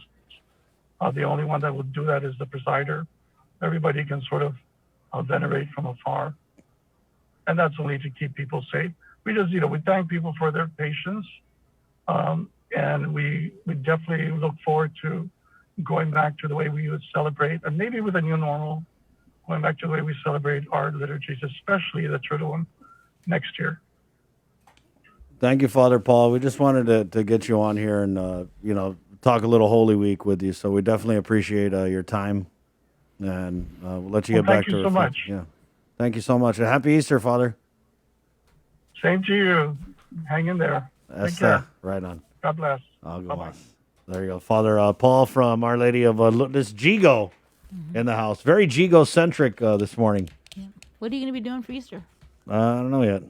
Are you is people having a gathering? Well, I guess so, yeah. Still in the works. Trying to figure it out. Jay? No guidance on the gatherings of any kind, right? No, What's the limit? I mean, I think you can gather. But Yeah. It has to be Is it still 23? I don't remember. Or 25? No one cares anymore. Let's be real. I was just looking on my Instagram. I saw this booze cruise. It's way more than 25. So I've seen a couple pictures of that. You know how I was saying like about this morning, just when I anchored and I was all by myself in a big studio and I wasn't wearing a mask and I got like cringy. I see like pictures like that and I'm like, wow, man, that the hair on my arm stands. Wow. Yep. Well, it's spring break somewhere, I guess. Maybe they were all vaccinated. Maybe, I don't know. Part of the vaccination. What are your family's Easter traditions? But you're still supposed to wear a mask. You are, yeah. Yeah. What are your family's Easter traditions? Do you guys do like big lunch or? Well, we usually go to church, Mhm. so that's it. Anything after that's a bonus. Do you guys like wear pastels and do you guys give your kids like Easter baskets or? Used to when Brock was little. Yeah. Now Pastels, he's yeah, jam like down. 11. I got an Easter shirt. Those must be fun because you're very, very crafty, Bree. I mean, Yeah, you are. yeah. For those of you who Are don't know, you dropping hints? Bring me. no, Easter basket. Bree is incredibly creative. We want some I've of seen- them eggs, the little cream in the inside. Oh, the Cadbury cream eggs. Yeah. Thank you. Right on. Yeah. No. Maybe a chocolate bunny. That's my Easter tradition. I want to eat a chocolate bunny, solid, not hollow. No. You know what? Okay. If we do a link on location, maybe to the candy store. I'm just saying. You can go hog wild with the Cadbury cream eggs. Just tell me where the peanut butter eggs are. Got it. Peanut butter eggs. That's my jam. Good morning, guys. This is the link again. East West Rental, Cabo Enterprises, IT&E, and Carrier from Aircon Babies. Proud to present the show. It's Tuesday, the 30th day of March. We're back with more next. Good morning. Finally. When we throw things away, where is away? What happens to our waste, and where does it go? As a community of small islands, the waste crisis is a large issue we want to bring into focus. Micronesia Climate Change Alliance presents From Our Nanas for Our Nennies, a video series about taking a holistic view of our present, finding wisdom from our past, and inspiring a better future. Airing every week during Earth Month, brought to you by Humanities Guahan and the National Endowment for the Humanities. This year, the Think Green annual cleanup goes virtual. Organize your community cleanup, post and tag with hashtag ThinkGreenGuam on social media. And we'll share your cleanup in our multimedia platforms and in a special montage on KUAM News Weekend Edition during the last weekend in April. Sustainability matters, part of the KUAM Care Force's commitment to our community. Presented by Green Energy Solutions, Inc. Reduce before you produce, GESI. Special thanks to Micronesian Brokers, Inc. Catch a wave of fish and seafood available throughout the Lenten season at King's Restaurant. The Lent menu has a tsunnami of all your favorites like deep fried parrotfish, fried calamari, and the Lent sampler. All are sure to be a splash hit. It's the Lent menu at King's. GU Self-Storage, conveniently located near the Harmon McDonald's. We offer affordable rates, online payments, and auto bill pay for your convenience. Plus gate access daily from 6 a.m. to 9 p.m. Call us today at 648-7867 for more information. Half a day. Does your child have a hearing loss? We are parents of deaf and hard of hearing children and volunteers with Guam's Positive Parents Together, and we are here for you. We know how you feel and have walked in your shoes. We want to help you navigate your way through our educational and medical systems, and most especially, your emotional journey. Please visit us at www.guamparents.org for more information. Get the job done the right way by getting the right stuff at East West Rental Center. With years of experience helping builders, we definitely got what you need. Call 646-1463 or visit us in Upper Tumon. Open Monday to Saturday from 7 a.m. to 5 p.m. and on Sundays from 8 a.m. to 5 p.m. Only one company on Guam provides every solar energy solution under one roof. Micronesia Renewable Energy. You want solar only? They got that. You want solar with batteries? They got that too. You want outright purchase or lease purchase? It's up to you. Does your solar system need a tune-up? That's what they do. For solar energy solutions from A to Z, you can count on MRE. Give them a call at 632-2613 for a free consultation. MRE, providing real solar solutions built by real solar experts.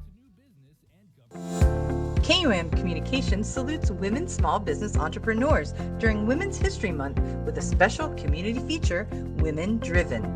Every Monday in March, tune into KUAM News Primetime for a showcase of women entrepreneurs working in our community and the businesses they own and operate. Also catch the daily women-driven profiles, flooding the digital media platforms of KUAM News for professional features on many of these hardworking women.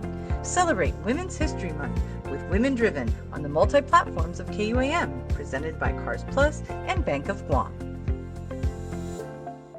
Join KUAM and Punta Endosa Montes for the Mes Chamorro Masterclass Series, an informative digital series for demonstrations throughout Mes Chamorro. Catch the Mes Chamorro Masterclass Series weekly on the KUAM News Facebook page, the KUAM YouTube channel, and every Saturday in March following the KUAM News Weekend Edition at 6:30 p.m. on TV8 and 7:30 on TV11. We'll highlight Guam's talented crafters and artisans teaching artisanal skills of our Chamorro heritage. Viva Mes Chamorro! From Punta Endosa Montes and KUAM Communications. See KUAM.com for the complete Mes Chamorro Masterclass series schedule. The relationship between Guam and Manila, Philippines is undeniable as we share similar cultural traditions, history, and heritage, with generations of Filipinos calling Guam home. KUAM presents a monthly look at the capital city featuring in-depth and engaging interviews on everything from medical tourism to new business and government leaders. Veteran newscaster Nestor Lecanto delivers Beyond Our Borders. This special program is brought to you by the Bank of Guam and KFC. Swim on in for Ruby Tuesday Seafood Sensations and enjoy your favorites from the sea in perfect time for Lent. Get hooked on lobster mac and cheese, the salmon loco moco, or the deep sea pasta. There's a bounty waiting for you on the RT Seafood Sensations menu at Ruby Tuesday Guam. Uno Go, delivering meals from your favorite restaurants and more, including delivering sodas and adult beverages from the Bottle Shack. Visit uno-go.com or download the app today. Also follow them on Instagram and Facebook. It's Dirty Politics Weekly on the Link, live on location. Every week, Chris and Sabrina will interview different political leaders out in the field to address environmental problems in our community. See firsthand how illegal dumps, littering, and other issues are plaguing our beautiful island and what's being done to help. Part of our Sustainability Matters campaign for Earth Month, presented by Green Energy Solutions, Inc. Reduce before you produce. GESI. The blanket of stars and the bright moonlight. Oh, what a beautiful sight for me and my girl. Chamarita girl. KC 738. Good morning. Good morning, Sabrina. Good morning. It's Tuesday, March 30th. Yeah, so, I reached out to a bunch of, we're trying to get Pastor Joe on this week to come on an Easter message with us. Oh, Pastor Joe Nata? Yeah. Oh, he's a great guy. Remember during the pandemic when he came on? He's a hard charger. He's high energy. When they were talking about allowing the churches to resume? Yes. He came on and prayed. Man, it was like, whew. It was powerful. 7:38. Good morning. Jay, what is our schedule for the masses? Do you have it? It is. He's going to get that coming up. Yeah, 1 second. Yeah, you would like it. Knowing he doesn't have it right in front of him. I didn't know he didn't have it He right. just keeps it, right there. Yeah.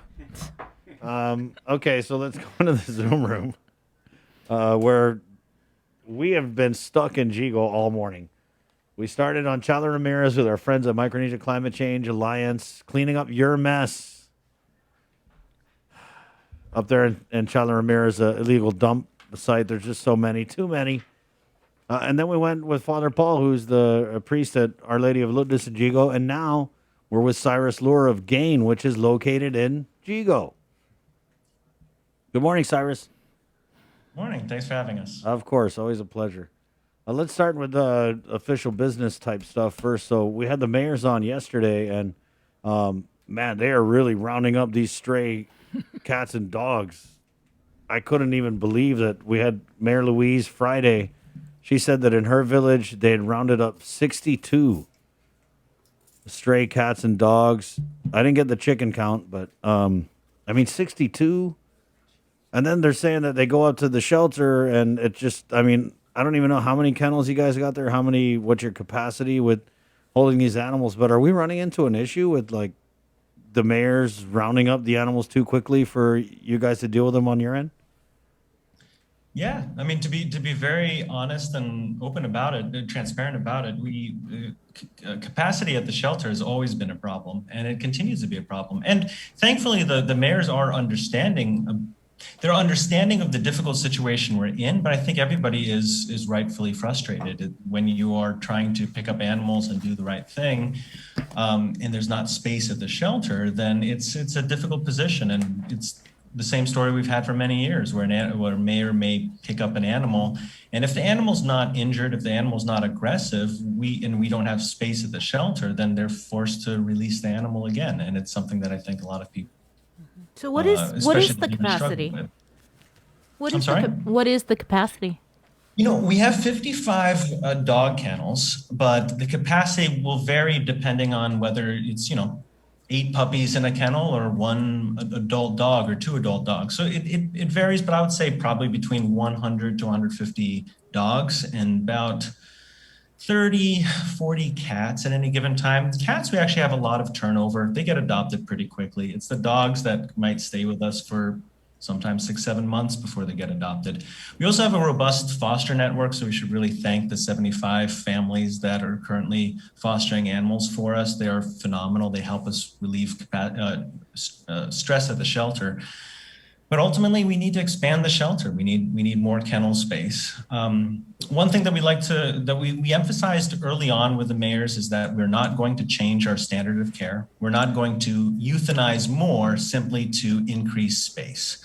And so that, I think initially there was some, there are many mayors, and I think some of them felt that we should be euthanizing more. But that's a stance that we're not going to.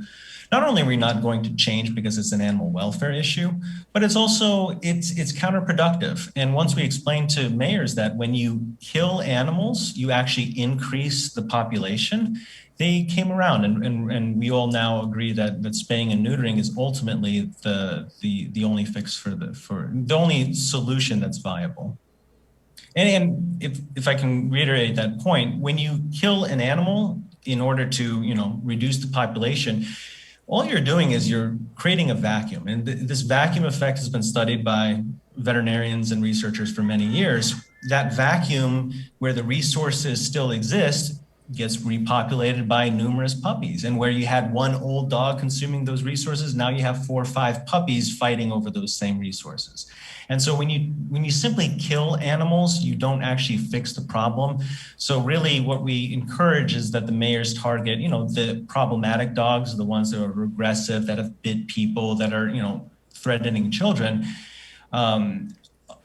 those are the animals that should be the highest priority. Those and injured animals should be coming to us, but otherwise, ultimately the solution for the island is widespread spaying and neutering. That's the only way to solve this. So you guys are currently at capacity.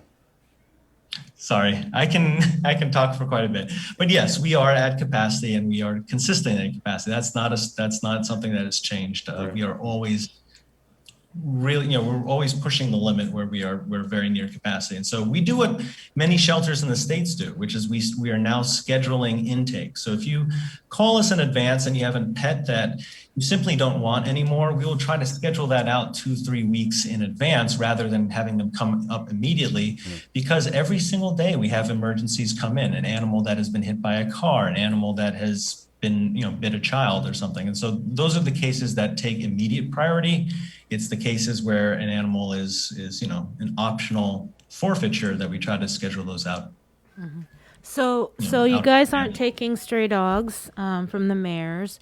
Oh, I apologize. What I should clarify is when I say we're at capacity, that is not we're now done. It is a daily thing. So one day we might tell the winning mayor's office that we're unable to accept it. The next day we might have openings because some fosters have been able to take in animals, or we've been able to move animals up to adoption row. So when I say we're at capacity, that is not a permanent status. That is something that changes throughout the day, throughout the week.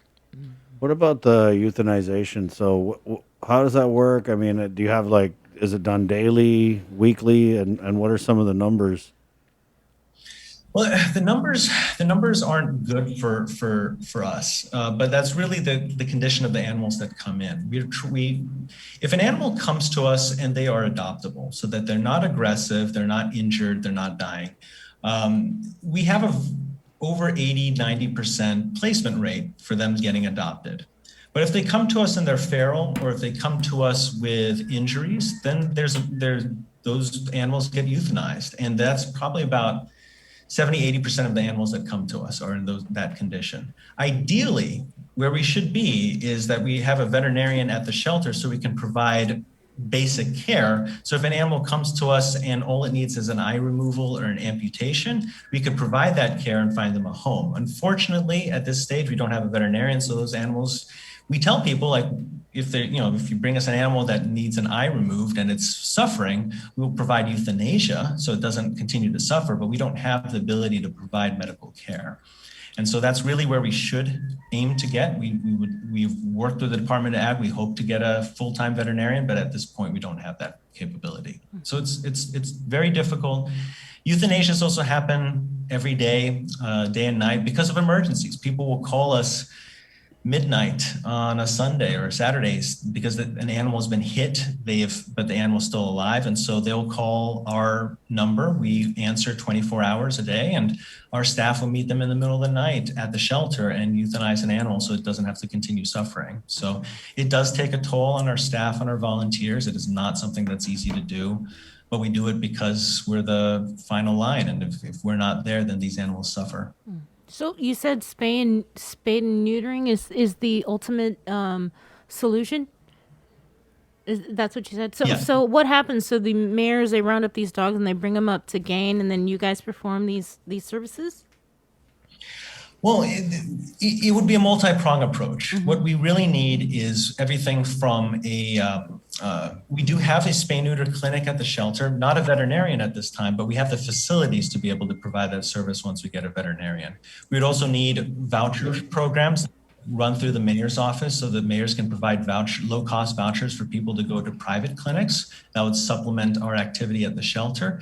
And then we would also do pop-up clinics like the Spaycation summer program that we did at Ordot Chalanpago 2 summers ago for an entire month. We were able to provide 150 affordable spay-neuter surgeries to the community from that mayor's office. And so it's really a multi-pronged approach. But ultimately, we need to reach 75% of all owned and unowned animals to be spayed and neutered. So the biggest problem really is owned animals that are roaming. Those are the easiest ones to spay and neuter. Those are the ones that we really need to be targeting first. So, Cyrus, I was just doing the math. You said that of the intake that you get from the mayors, roughly 70 to 80% are euthanized. So that means if you got 62 dogs, then 43 are put down. Is that accurate? I probably that wouldn't be accurate for that number because we do get a lot of intakes from the public. The mayors are bringing us more. We're seeing a lot of animals come in from the mayor's offices that are forfeitures. So, for example, the Tamuning brought us, I think, 15 dogs just from one home where an individual just didn't want to have the dogs anymore. So in that case, those animals are not, if they are healthy and adoptable, they're not being euthanized. I think we see a lot more animals coming in from the public than the mayors. But the public animals that are being brought in are tend to be injured animals or, usually injured animals. So I think it's a little bit difficult to extrapolate that percentage and just apply it to the mayor's numbers. I can get those numbers for you, but I don't have those on hand right now. So, and when you talk about the spay and neuter clinic and we don't have a vet, government vet on the payroll, what about, because I don't know, I kind of remember they used to do outreaches, but has there been any conversation with like veterinarians in the private sector? Like, hey, you guys free on a Saturday? Let's come down, give back to the community, do a spay and neuter thing. And to their credit, they do. We and not only that, we've also had military veterinarians volunteer their time at our shelter. With the main problem has been just with the pandemic, we lost an individual that we were planning to hire, and that person had to stay in the States for family reasons related to the pandemic. And so now we're back at square one trying to rehire. There are some candidates that are promising. We're hoping with the incoming federal funds, we'll be able to afford it through GovGuam. So we're cautiously optimistic that we'll be able to get a veterinarian on Guam this year that can do full-time spay neuters and also shelter care. So yeah, the facilities are there, but you're right. The private clinics, the private operations on Guam have been doing as much as they can, but unfortunately, they're really overtaxed as it is. I mean, if you call right now to try to schedule a private appointment, you might be looking at a couple of months out just to get a spay neuter, and that's just because there's such a high demand locally for this service. So in some ways, it's a good sign because we're not at that stage where we need to convince people that spaying and neutering is good. The public knows it. The public is demanding it. It's a service that's needed. The problem now is we just need government to step up and hire that individual. And we have some strong advocates leading the Department of Ag, so we're hopeful that can happen soon. Is there any discussions about increasing the kennel capacity at Yes. Gain?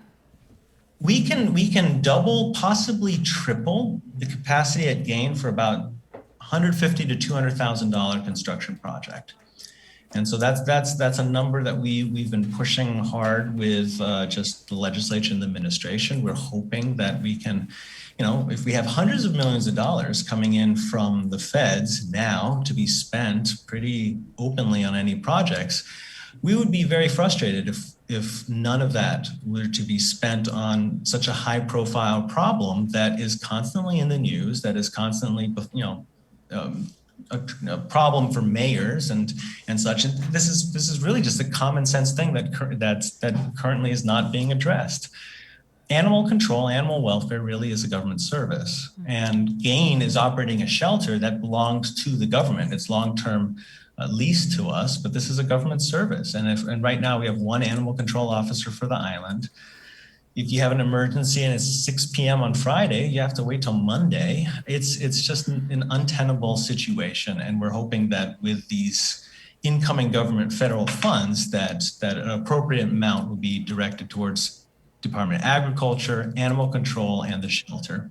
And for $200,000, if we can triple the capacity, which would help mayors significantly, it's a game changer. It's a common sense thing. I would be shocked if it doesn't happen. So you We'd guys be very upset. Right. So you guys have made the ask. Yes. All right. How would you characterize your working relationship with Department of Ag? With Department of Ag, exceptional. I mean, they are spread thin as it is. And so I'm very, I wouldn't want to be in that position, but Chelsea, the director of Department Ag, is phenomenal. Her heart's in the right place. She stepped into this role because she wants to see change, and so we are actually very excited to be working with them. But I think they and us, we're struggling with the same problem, which is funding. It always boils down to funding. I mean, you can have the best of intentions, but if the funding isn't there, what can you do? Have you guys got any stray chickens from this roundup? I mean, I know you're laughing, but one of the mayors actually said that they are also rounding up stray chickens. That's news to me. I don't know where they're going. We have some stray chickens at the shelter that just hang out, and I know the staff is named, but that's once they get a name. You know the rules, Cyrus. Once you give it a name, it's not a stray anymore. That's true. That's when they're yours. So basically what you're saying is that even though the mayors continue to round up the strays and the shelters are at capacity, there hasn't been a day where you guys have just said, hey, we can't take anybody, go put them somewhere else. It has happened on day-to-day, on individual days, but we will work with the mayors to basically we ask the mayors before setting out first of all, don't set out a trap unless you can check it the next day. We should never have a situation where a trap is put out and then it's checked 2 days later. That's dangerous for the animal. Don't set out, and ideally set out the traps in the morning before the animal starts seeking out food early in the morning. And give us a call. Ask and check with us what our capacity is, and that's what we've been working. And so some mayors, it's a learning process. Sometimes there's miscommunication, but by and large, they should be getting in touch with us before trapping so that they can ensure that there's capacity. But the long and short of it is that mayors are trying to trap, but they are being held back. The bottleneck is the capacity at the shelter. And sometimes they might end up catching more than intended, or maybe we have some emergencies come in from the public. And so suddenly that capacity, that availability is no longer there. And when I say emergencies, other mayors are bringing in animals as well. Sometimes they're emergencies. And so it's a juggling act. It is not a permanent, we are closed or we are permanently open. It is a daily juggling act, just trying to handle utilize the limited space that we have. All right, let's get to the cute animals. We have a bunch of the shelter. There's like pet of the week here, but then also, Cyrus, what you were telling me was that some of these pictures are actually strays that the mayors have brought in. I believe all but one of the pictures you'll be looking at, I don't see it on my screen, but all but one are actually mayor intakes. And so these are animals that the mayors have brought us, and they are now available for adoption. A couple are in foster care. The rest are at the shelter. We encourage people, check out our website to see these animals, check out social media, or even give us a call and schedule a time to come by the shelter. We are following very high standards of safety, so you can be assured that it's safe to visit the shelter. Just give us a call. It's or message us on social media. Schedule a time to swing by, and all the pets that are coming by right now on the screen. Sorry. Which one do you see now? The puppy, of course. Probably the white puppy. Yeah. That's a hard one. Yeah, it's actually from a Blue litter. eyes, We yes. have maybe three of those little white puppies right now. There's Liam, which is I think they're all 7 weeks old. There's Liam, Capri, and Lexi, and they're really adorable. You don't need to send any cat pictures. Well, we have. Sorry, not a cat person. You're not a cat. Andy's a cat person. Andy's a cat person, which that says a lot about his personality. I'm allergic to cats. Yeah, Bree's allergic to cats. My sister is asthmatic, so we never had cats. And I just don't like cats because they just come with so much baggage. Like, dogs keep it simple. Dogs keep it simple. You do realize, Chris, this is a holy war you're getting into now. I know. I don't care. I'm firmly on team dog. It is what it is. If I didn't have allergies, I wouldn't mind having a cat. Yeah. I mean, I've had cats, don't get me wrong. But they just don't love you the same way. When Ken comes in, he's going to kick your butt. He is. No, God, I take it back. I love all animals, yeah, but if you're into cats, I got no issues with you. Gain is going to remain neutral on this very All right, Cyrus. So thanks. Let's touch base again in a couple weeks. Wait. Before we let Cyrus go, though, what requirements, if somebody wants to adopt a pet, what are the requirements that criteria they must meet? You know, we work with people. There's a program called Adopters Welcome, which we have implemented at the shelter, which really works with people on a case-by-case basis, because we know we don't want to do just an entirely standard across the board. You have to meet this exact standard. So we will work with you. There's an application. There's a conversation to be had with every adoption, but we just check to make sure it's a good fit, whether the animals in your home will get along. And we do allow for returns if it's not a good fit, because we want people to feel comfortable and we want the animals to feel comfortable in the homes they're going into. All right. Thank you, Cyrus. Thanks, Cyrus. Thank you very much. Okay, I'll see you. Take care. Hopefully they get the $200,000. Yeah. Maybe we'll get Chelsea on in a couple weeks to kind of follow up on that. Yeah. So they say with 200 grand they can. Did he say double? Or triple the capacity, which is I mean, obviously that's very needed, as the mayors are. I mean, they're just going full steam ahead, Ronnie. They're taking puppies, guys. They're freaking puppies. Ah. Yeah. Well, that just 15 dogs. Did you already said they had got 15 dogs from one house? And the people were just like, we're tired of feeding them. And you know how the dogs, I mean, who has not fed a dog? Right? And once you start feeding them, they just keep coming. And then they tell their friends, like, hey, this lady over here got good food. That happens at my house right now. I've got 3 that come around. Yeah. And the dogs can get very, very creative if they know that They like Jason because Jason eats takeout all the time.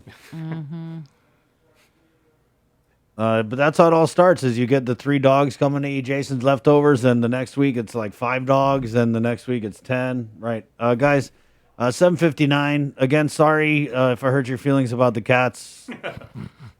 Is it no judging zone? Ken's gonna get you. Yeah. Ken is gonna come in and jujitsu me. No, you're gonna go back to like your desk after we're done with the show, and there's like a big bag of like meow mix or something like that. Like, we'll see you later. Yeah.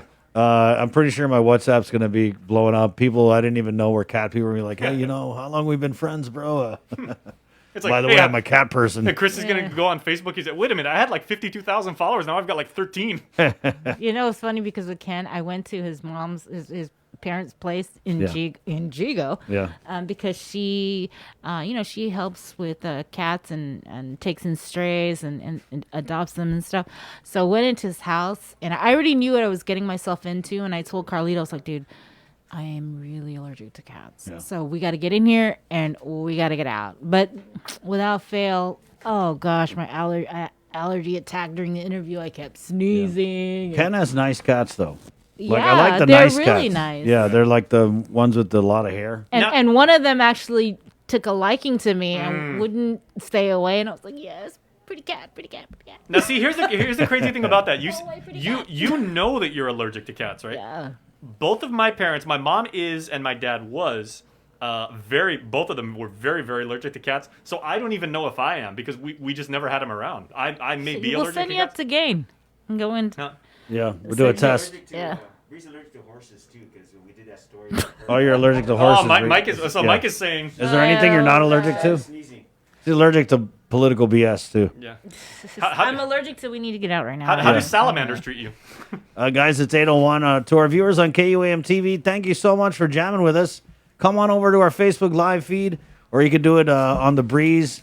Again, we're KUAM FM, Guam, Guam, The Breeze 93.9. That's on the radio side. It's just one part of our multimedia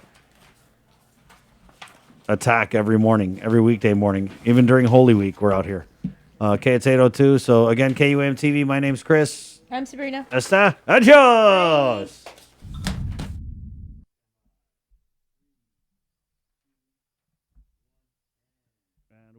Back. But you know, it's all part of our culture. The poksai, right? I mean, my grandparents, they would feed, and dogs came by, they would feed the dogs, and there would sometimes it would be a dog next to a cat, next to a chicken. We feed the dogs and cats that come around in the back. Right. Yeah. So I guess it's just in our nature that when you see someone hungry, I mean, whether it's a person or an animal, we're gonna feed them. You know what I mean? Wait, we said this way too fast, like last week when we were going over it. What is the way that your grandfather taught you how to call the chickens when you were gonna feed the chickens? See, They do that in rap songs now. I hear these new rap songs. I'm like, dude, they're calling the chickens. But see, it's different. My grandfather taught me. Yeah, my grandfather taught me like a variation of yours. Ours was like. Then he adds the. I don't know why. That's the clincher right there. Yeah. And then he would always have like the J&B coffee can with the dried corn like And in the they bottom, hear and he would that. shake it. Sometimes if they just hear that, they'll start coming. But now I remember. I know what it was. If any of my cousins are listening, you know what Tata was doing, right? So it was the chickens, and then the ducks would come too. Wow, yeah, ducks, bougie, man. So the ducks would come running too because Bree, they did know you feed got the that- chickens growing up? Because you look like you didn't feed the chickens. Sorry, I didn't feed the chickens. She didn't. See, you tuned her. But Bree, let me tell you, it's quite a feeling. I'm pretty sure you got chickens up there in Jigo. Get leftover rice. My mom's doing it right now. Just throw it out there.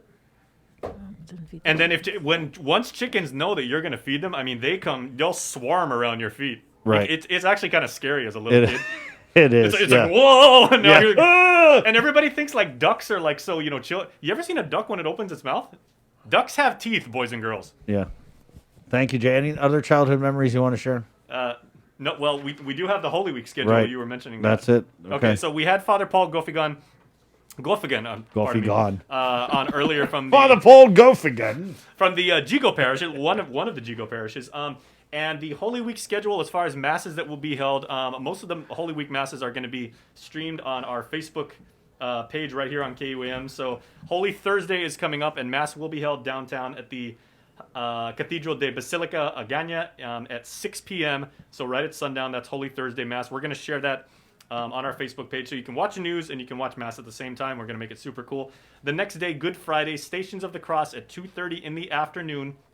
Also streaming on the Cathedral's Facebook page. Then a half hour later, at the top of the hour, 3 p.m., Good Friday service will begin.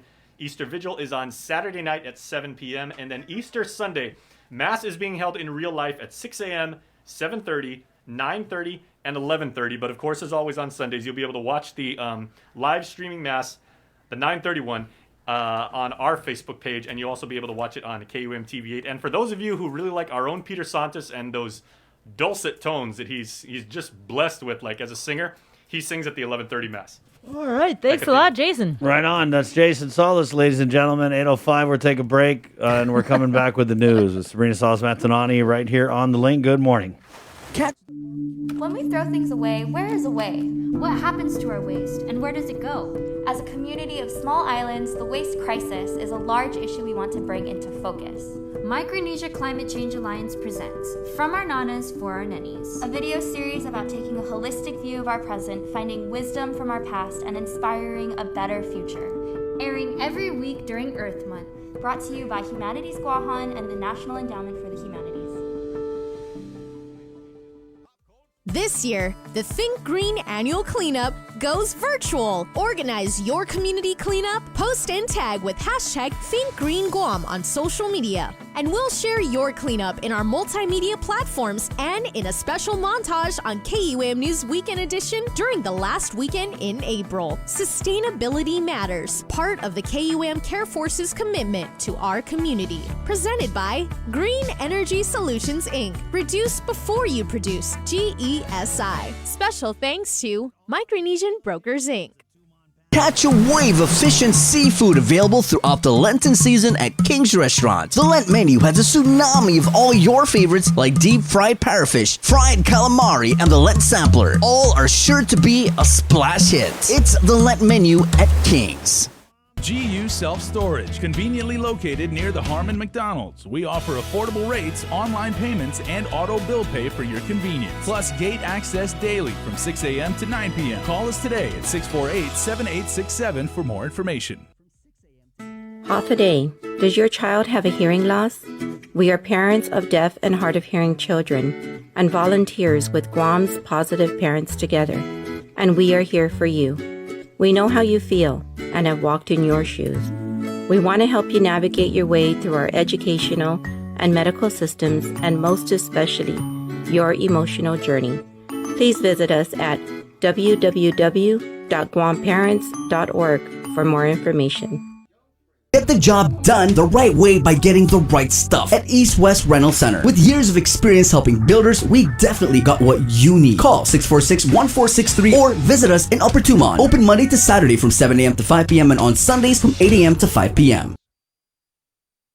Only one company on Guam provides every solar energy solution under one roof. Micronesia Renewable Energy. You want solar only? They got that. You want solar with batteries? They got that too. You want outright purchase or lease purchase? It's up to you. Does your solar system need a tune-up? That's what they do. For solar energy solutions from A to Z, you can count on MRE. Give them a call at 632-2613 for a free consultation. MRE, providing real solar solutions built by real solar experts. KUAM Communications salutes women small business entrepreneurs during Women's History Month with a special community feature, Women Driven. Every Monday in March, tune into KUAM News Primetime for a showcase of women entrepreneurs working in our community and the businesses they own and operate. Also catch the daily women-driven profiles, flooding the digital media platforms of KUAM News for professional features on many of these hardworking women. Celebrate Women's History Month with Women Driven on the multi-platforms of KUAM, presented by Cars Plus and Bank of Guam. Join KUAM and Punta Dos Montes for the Mes Chamorro Masterclass Series, an informative digital series for demonstrations throughout Mes Chamorro. Catch the Mes Chamorro Masterclass Series weekly on the KUAM News Facebook page, the KUAM YouTube channel, and every Saturday in March following the KUAM News Weekend Edition at 6:30 p.m. on TV8 and 7:30 on TV11. We'll highlight Guam's talented crafters and artisans teaching artisanal skills of our Chamorro heritage. Viva Mes Chamorro! From Punta Dos Montes and KUAM Communications. See KUAM.com for the complete Mes Chamorro Masterclass series schedule. The relationship between Guam and Manila, Philippines is undeniable as we share similar cultural traditions, history, and heritage, with generations of Filipinos calling Guam home. KUAM presents a monthly look at the capital city featuring in-depth and engaging interviews on everything from medical tourism to new business and government leaders. Veteran newscaster Nestor Lecanto delivers Beyond Our Borders. This special program is brought to you by the Bank of Guam and KFC. Swim on in for Ruby Tuesday seafood sensations and enjoy your favorites from the sea in perfect time for Lent. Get hooked on lobster mac and cheese, the salmon loco moco, or the deep sea pasta. There's a bounty waiting for you on the RT Seafood Sensations menu at Ruby Tuesday Guam. Uno Go, delivering meals from your favorite restaurants and more, including delivering sodas and adult beverages from the Bottle Shack. Visit uno-go.com or download the app today. Also follow them on Instagram and Facebook. It's Dirty Politics Weekly on the Link, live on location. Every week, Chris and Sabrina will interview different political leaders out in the field to address environmental problems in our community. See firsthand how illegal dumps, littering, and other issues are plaguing our beautiful island and what's being done to help. Part of our Sustainability Matters campaign for Earth Month, presented by Green Energy Solutions, Inc. Reduce before you produce. GESI.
6:15. Jason Solis got a great segment coming up here, Jay. And also on the way, Juan Ogden about Onget the Carabao, who was shot and killed. So we'll talk with Mr. Juan. There is a fixture down at Telefofo Bay. Also, Austin Shelton, the OG Center for Island Sustainability. I think they're doing like a conference coming up. And Lauren Cabrera of Heart Guam Happily Ever After Rescue Team. Basically, they're adopting local dogs out to people in the States. And Jason Solis now with this next segment with our friends at AMC. It's called Here's to Your Health. And once again, the one and only Jason Solis. All right, thanks so much, Chris. And good morning, everybody. As we do each and every Tuesday, here on The Link, we are going to bring you topical issues about island health, and who better as a resource to tap than our friends over at New Gen Physical Therapy. Dr. Luan Nguyen is in the KUM News Zoom room right now. We're going to get Dr. Leonard Campos. I know he is on the road as well. Let me bring this up. And Doc, good morning. Thanks for joining me, because I know we're talking about arthritis today.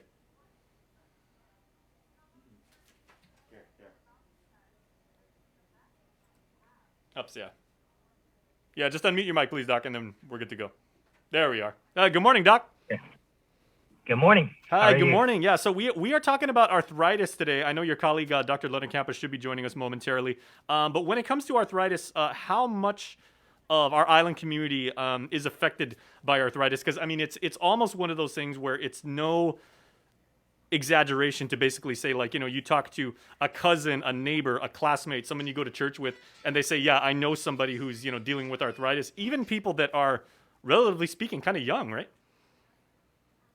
Right. Certainly, yes. I'm seeing it more and more in the clinics these days, even in the younger populations, and it's certainly affecting the quality of life of people, and certainly something we want to get ahead of and treat before it progresses to the point of potentially having knee replacements, hip replacements, things like that. Yeah, I know hip replacement seems to be very, very common in the elderly. You know, we were talking about care for the Manumko last week on Here's to Your Health, but how often do you see locals needing hip replacement? I certainly don't have a statistic or number, but some of the problems with that is a lot of times we might have to send people to off island, whether it's in the Philippines or the States, sometimes done here, and that gets a bit cumbersome to manage getting people out to the States for surgery and coming back for post-op management and rehab. So there's a lot of issues and barriers with that as well. So, but I don't really have any numbers as far as percentages, but certainly it is, I feel, increasing numbers. All right. Well, okay. Well, right on cue, and as promised, here is Dr. Leonard Campos, also of New Gen. So, Dr. Len, thanks so much for joining us. And of course, on the topic of arthritis, is there anything that is unique to Guam or our lifestyle, our culture, that contributes to the fact that we have so many people here who suffer from arthritis? Dr. Nguyen was just talking about, you know, various aspects, you know, knee replacement, like things like that. But is there a particular type of arthritis that's very, very common here for our people? Yeah, so I don't necessarily know. There are some things that are unique to the region, like ankylospondylosis, where we have ossification of some of the ligaments of the spine that you just see more in the region. But aside from that, our complaints of arthritis are pretty consistent across. I think some things that we got going on here is some environmental things that's for us and works against us. For example, we have access to beautiful beaches and things like that. So it gives people opportunities to be active in a non-weight-bearing way. But we also have our issues of heat and shade. So it's harder to get people to go outside and walk and stay fit and keep those joints moving. So we see a little bit more arthritic changes due to that type of inactivity. Mm-hmm. And then Dr. Wen probably could talk a little bit more about nutrition. We have a very high sodium content diet and things like that, and fried foods, which you see a lot of people trying to change on island, with a lot of our chefs and restaurants, as well as our people, our influencers on social media, and all these things that are promoting a little better diet. But at its base, we do have some unhealthinesses in our diet. But, you know, interestingly, you know, you go back 1 or 2 generations and you have generations of farmers and ranchers that grew their own food, that made their own, they had their own livestock and things like that. So it was quite a change in just 1 or 2 generations when you went from growing your own food to everything's being bought produce-wise at a grocery store and things like that, where you have less control.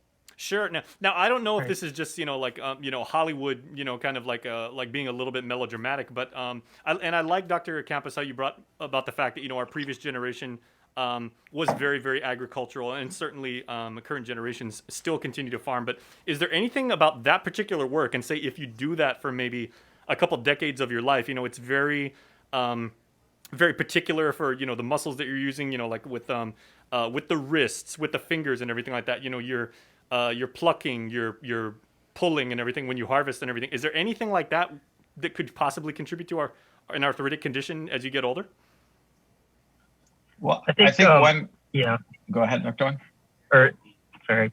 I think one kind of misconception that I don't want to take too lightly or weigh heavily is, arthritis or osteoarthritis is way an overuse injury or something that always comes with age. But I think there's a lot of things we miss and factors that we can incorporate into our lives that improve our outcomes or slow that process down.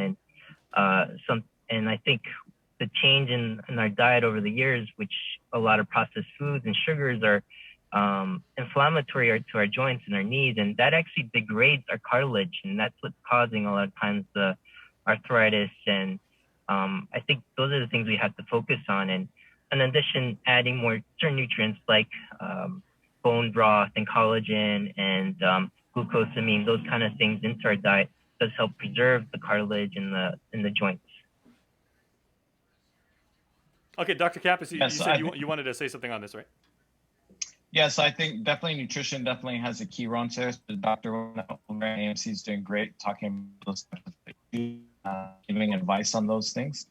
I think when it comes to your original question about does work constitute exercise for arthritis, and I think it's very different. Work, you're doing repetitive tasks over and over again. You might not be strengthening anything to make that better for you. You're just kind of maintaining your ability. So I do like the idea of work, though. You hear this all the time with people that retire. They start to go downhill when they retire because they stop doing activities. And I've had the pleasure of working with many centennials, and I always ask them, what's your secret? Because you've obviously are doing it right. And their key is don't stop moving. Keep doing work, keep staying active. When you retire, pick up a hobby, do something around the house. So in that sense, I think it's good to do those activities to keep going. But let's not, I don't want to tell everyone that their daily work counts as their exercise. It's much different. Exercise is very focused. It's aimed to strengthen those areas and joints to make those tasks even easier.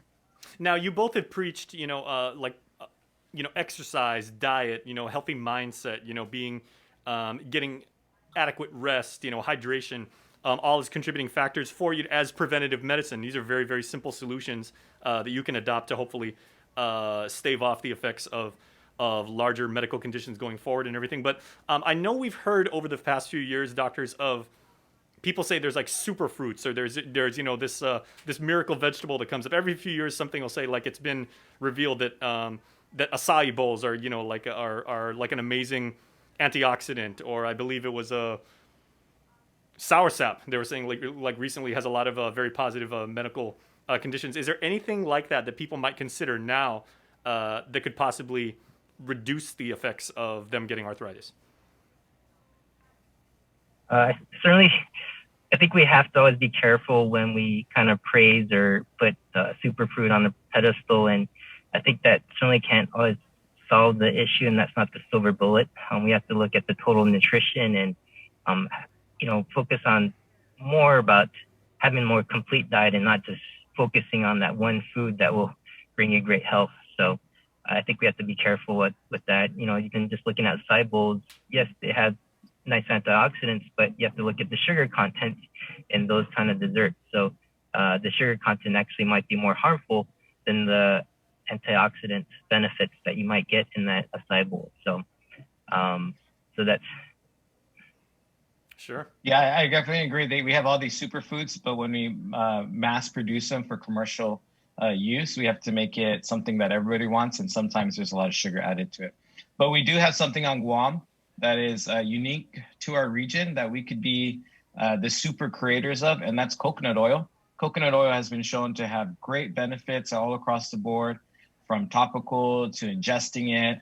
And I would really suggest that. I know in our house, we grew up, when you get sick, you put coconut oil on your chest, your neck, your back, you wear a shirt to sleep, and it does a lot. Maybe it's a little placebo effect since that's how we grew up, but I stick by coconut oil. Mm-hmm. Okay, guys, and a final question before I let you go, because obviously, like, it's very, very busy day, and you guys have a million things going on at New Gen. So everybody make sure to check them out. They're on social media, New Gen Physical Therapy. But what home remedies or like self-diagnoses can we as Guamanians do to maybe say, like, I've got a nagging sports injury that, I had when I was younger. I've got some aches because I've been working for 20 years on a computer. The last year, students have been obviously, like, hunkered over in front of most laptops and iPads, they've logged an inordinate number of hours. How can they tell if they might be getting something that's arthritic, or maybe just is it, psychosomatic, and they're just like, it's just normal joint pain that you can just kind of like do some exercises and properly take care of? Well, first, Jason, I think I don't want to make everyone think arthritis is something that's necessarily negative. Everyone's going to get arthritis. It's just normal wear and tear. So we're all going to age. I'm looking at this nice diagram on my computer that you guys can't see, but everyone, they did this big study, and everyone over 40, about 68% of them on MRI have disc degeneration, another name is saying arthritis. Everybody over 60, 88% of the population has some sort of disc degeneration or arthritic changes to the joint. So it's not necessarily abnormal. I think when we compound weakness and an inactivity on there, that's when we get the pain. But generally speaking, joint pain in the morning that lasts about 30 minutes, that kind of resolves with movement, is usually going to fall under that classification of possible arthritis. And that could be in the knees, the hips, the back, the neck, the shoulders. So we want to get those joints moving and strengthen them up. And usually that's a good cure or a good solution to that arthritic pain to get rid of the pain component. Interesting point. I never considered that. Yeah. One last thing I want to add is if you are in the state of, moderate arthritis in the knees or whatever joints, I think American Medical Center, and Dr. Louis Cruz have been introducing newer forms of treatments, such as platelet-rich plasma injections and prolotherapy to help regenerate and heal some of the joint issues and repair the cartilage. So we're trying to more go for regenerative rather than just masking with pain and combining that with nutrition. So that's starting to become more of our approach, and combining that with that physical therapy to have a full total approach to healing arthritis or decreasing the symptoms of arthritis. Yeah, I've seen a lot of people move from doing meniscal surgeries to doing PRP, which Dr. Wen's talking about, as far as trying to regenerate that cartilage instead of going in there and removing the meniscus, which is not as popular these days, or trying to repair it. So lots of options Dr. Wen and Dr. Cruz are doing over at AMC. And they set you up for success, and then you come over to New Gen and we get you moving and back to function. All right. Well, gentlemen, thank you so much. We appreciate the time and the expertise and the insight that you deliver here each and every Tuesday. So they are the experts, ladies and gentlemen. And if they've taught us anything, it's, the steps that we take and the actions that we do these days and everything can possibly let you lead a healthier lifestyle going forward. And certainly two compassionate members of our island medical community, Dr. Leonard Campos and Dr. Luan Nguyen. Boys, thank you very much. Thank you. It was fun talking. Next week, we should talk about e-yoga. It's a new group that's starting up. They do yoga with kids with autism and their families. I think it's a great topic, and they can use some public, some dissemination of information about what they're doing. So I think it's a great program to let the community know about. All right. Right. That's a great, I can't wait for that. So we'll see you next week then. Have a great one. All see right. you. Thank you. Thanks a lot, guys. Here's to Your Health is presented by American Medical Center. Where is away? What happens to our waste, and where does it go? As a community of small islands, when we throw things away, where is away? What happens to our waste, and where does it go? As a community of small islands, the waste crisis is a large issue we want to bring into focus. Micronesia Climate Change Alliance presents From Our Nanas for Our Nennies, a video series about taking a holistic view of our present, finding wisdom from our past, and inspiring a better future. Airing every week during Earth Month, brought to you by Humanities Guahan and the National Endowment for the Humanities.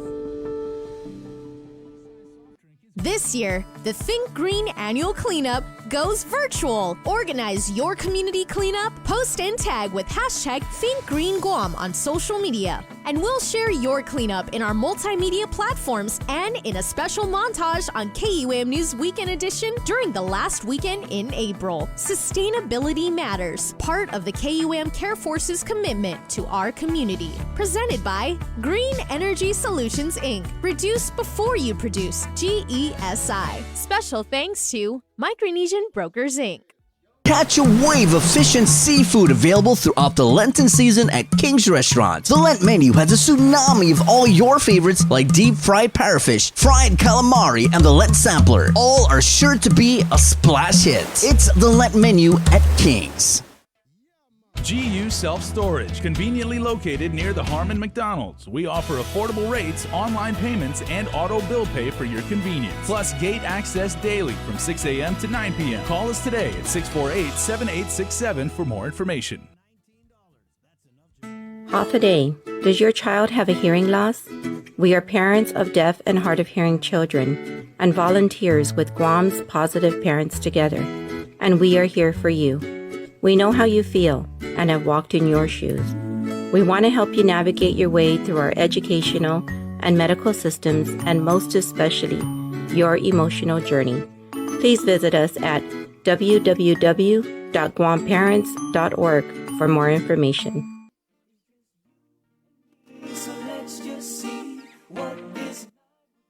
All right, everybody, welcome back to The Link on a very, very lovely Tuesday here on the island. We appreciate you and yours tuning in from all over the world, half a day, wherever you're joining us from. And if you are just joining us now, this has been a very, very animal-centric episode of the show, and we got more things coming up about our fine four-legged friends. And the efforts continue to care for Guam's many, many stray animals. You know, we were talking before the estimated numbers of strays that are just strolling all over the island, top 60,000.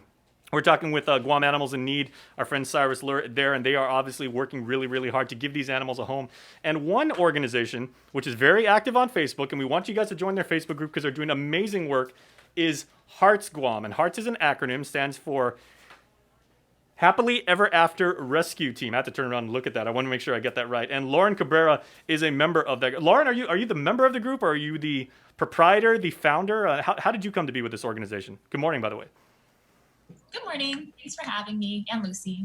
My friend Sterling founded the organization, but just recently we have kind of, Heart is more of an animal welfare organization, but we've just started getting into dog flights.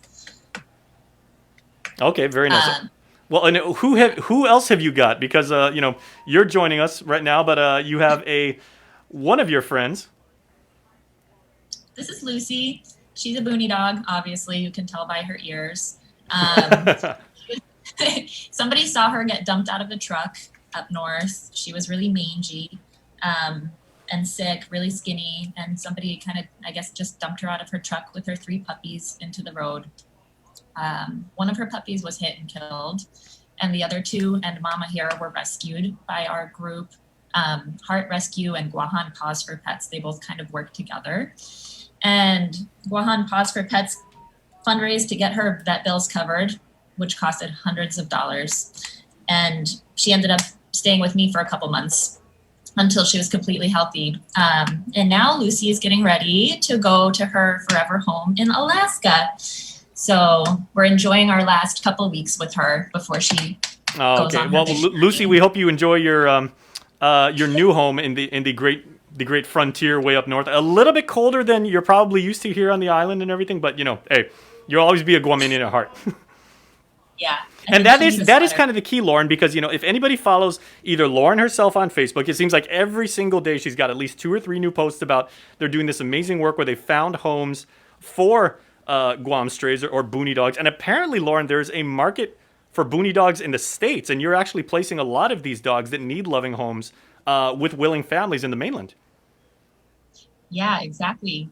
So what happened was I had 3 foster puppies a couple weeks ago, and it used to be really easy to adopt puppies out here. Everybody wanted a puppy, but lately nobody wants to adopt puppies anymore.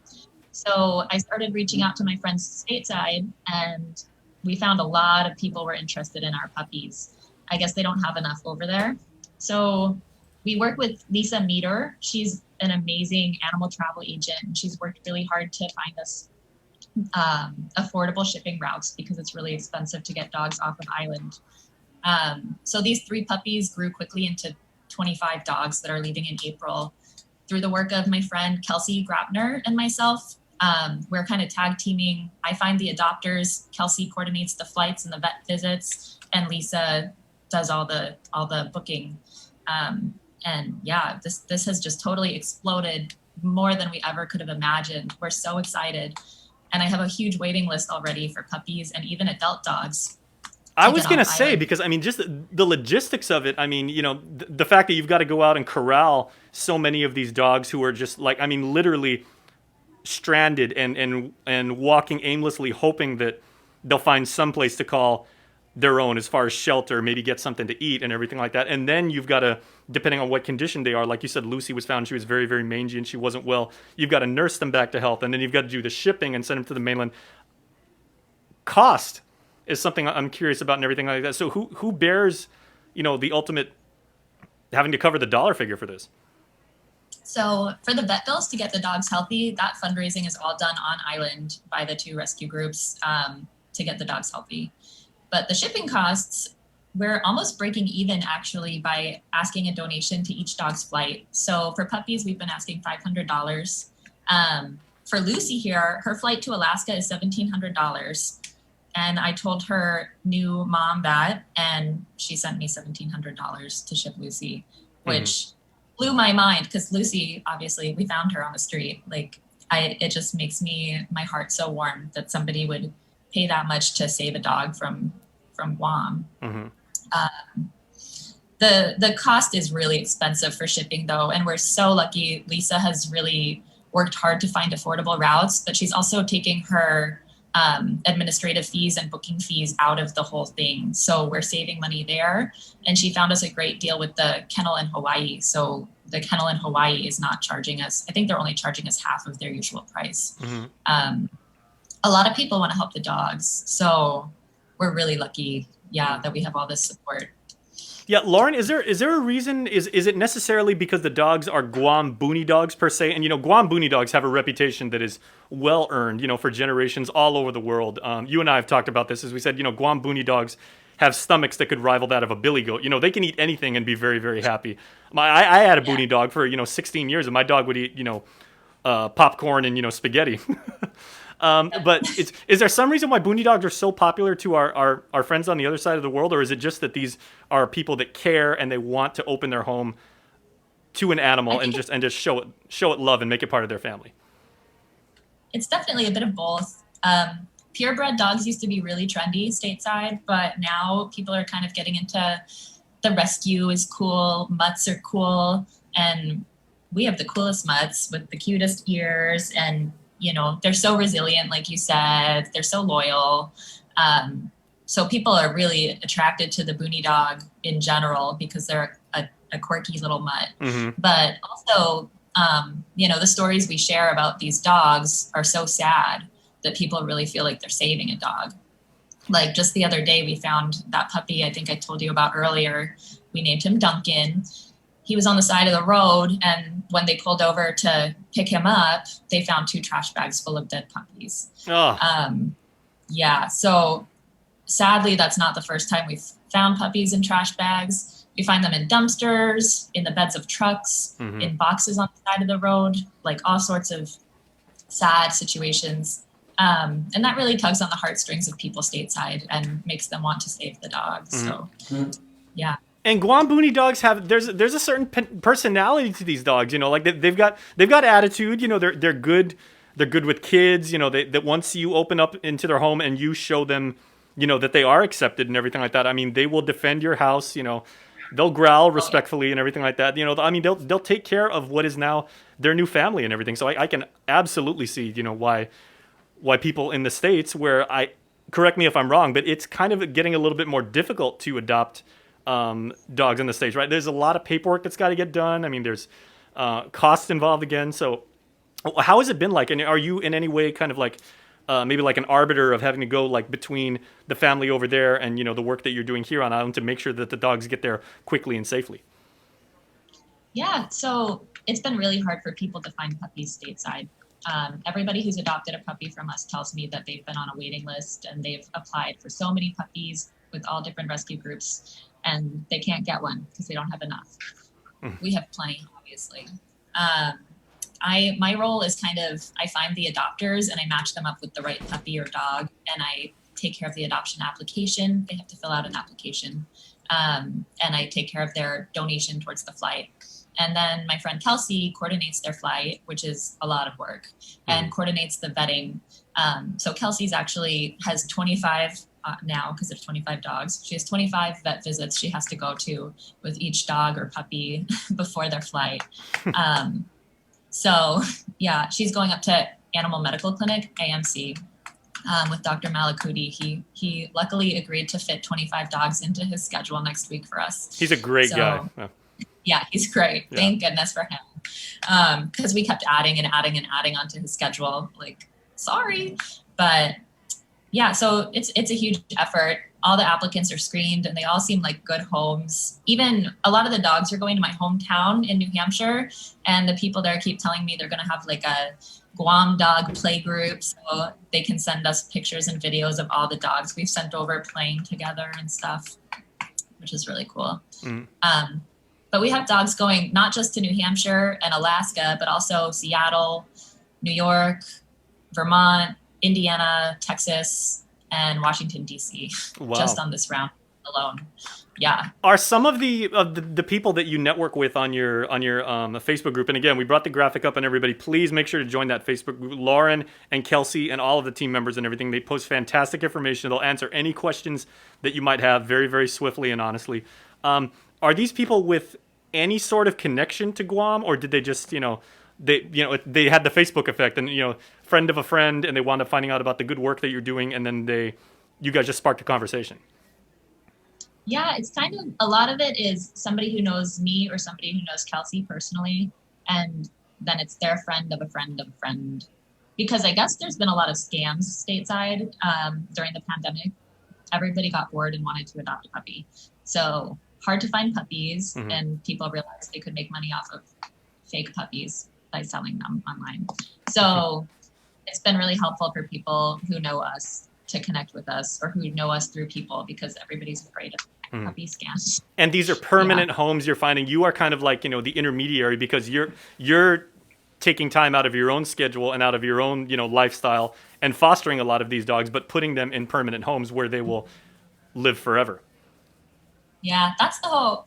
And I do feel good getting dogs off Guam in general, even if for some reason the home we're sending them to didn't work out. A lot of times dogs will be able to be rehomed, where here, if a home doesn't work out, often, the dogs end up on the streets or dead. And it's just good to get them out of here. Also, we have way too many dogs. So I think as far as dog population control, spaying and neutering is the most important thing that people really need to start doing with their pets, so that we don't have this crazy dog population. But the other, solution to humanely solve the dog problem is to send them out of here to people who want them and can give them loving homes. Now, I think you've come up with a very innovative and very creative solution to an established problem that everybody knows and everybody acknowledges.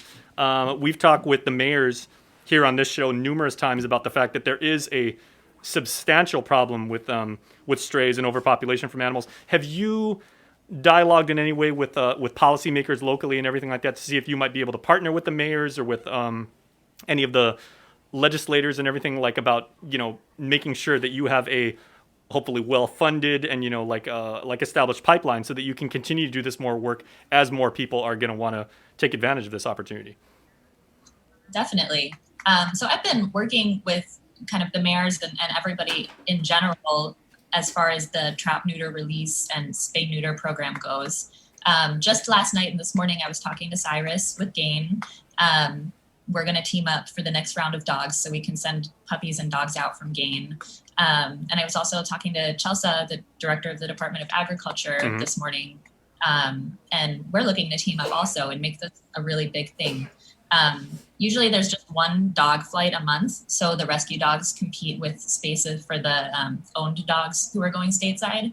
But I was just talking to Lisa, also our travel agent, and she's trying to get a flight completely for rescue dogs this month, which would be amazing. So yeah, it's not only a small rescue group, but also we're trying to loop in Gain, the government, everybody to kind of get into this effort, because this is a really good way to get rid of some of these dogs so we don't have to see them wandering around the streets. Yeah, and Lauren, I love how you phrase that, because when you said getting rid of, and that's certainly, is putting it lightly, but when it comes to that wonderful creature that you're now cradling in your arms, are you going to be okay with letting Lucy go to Alaska? Because it seems like she's found a nice loving home right now.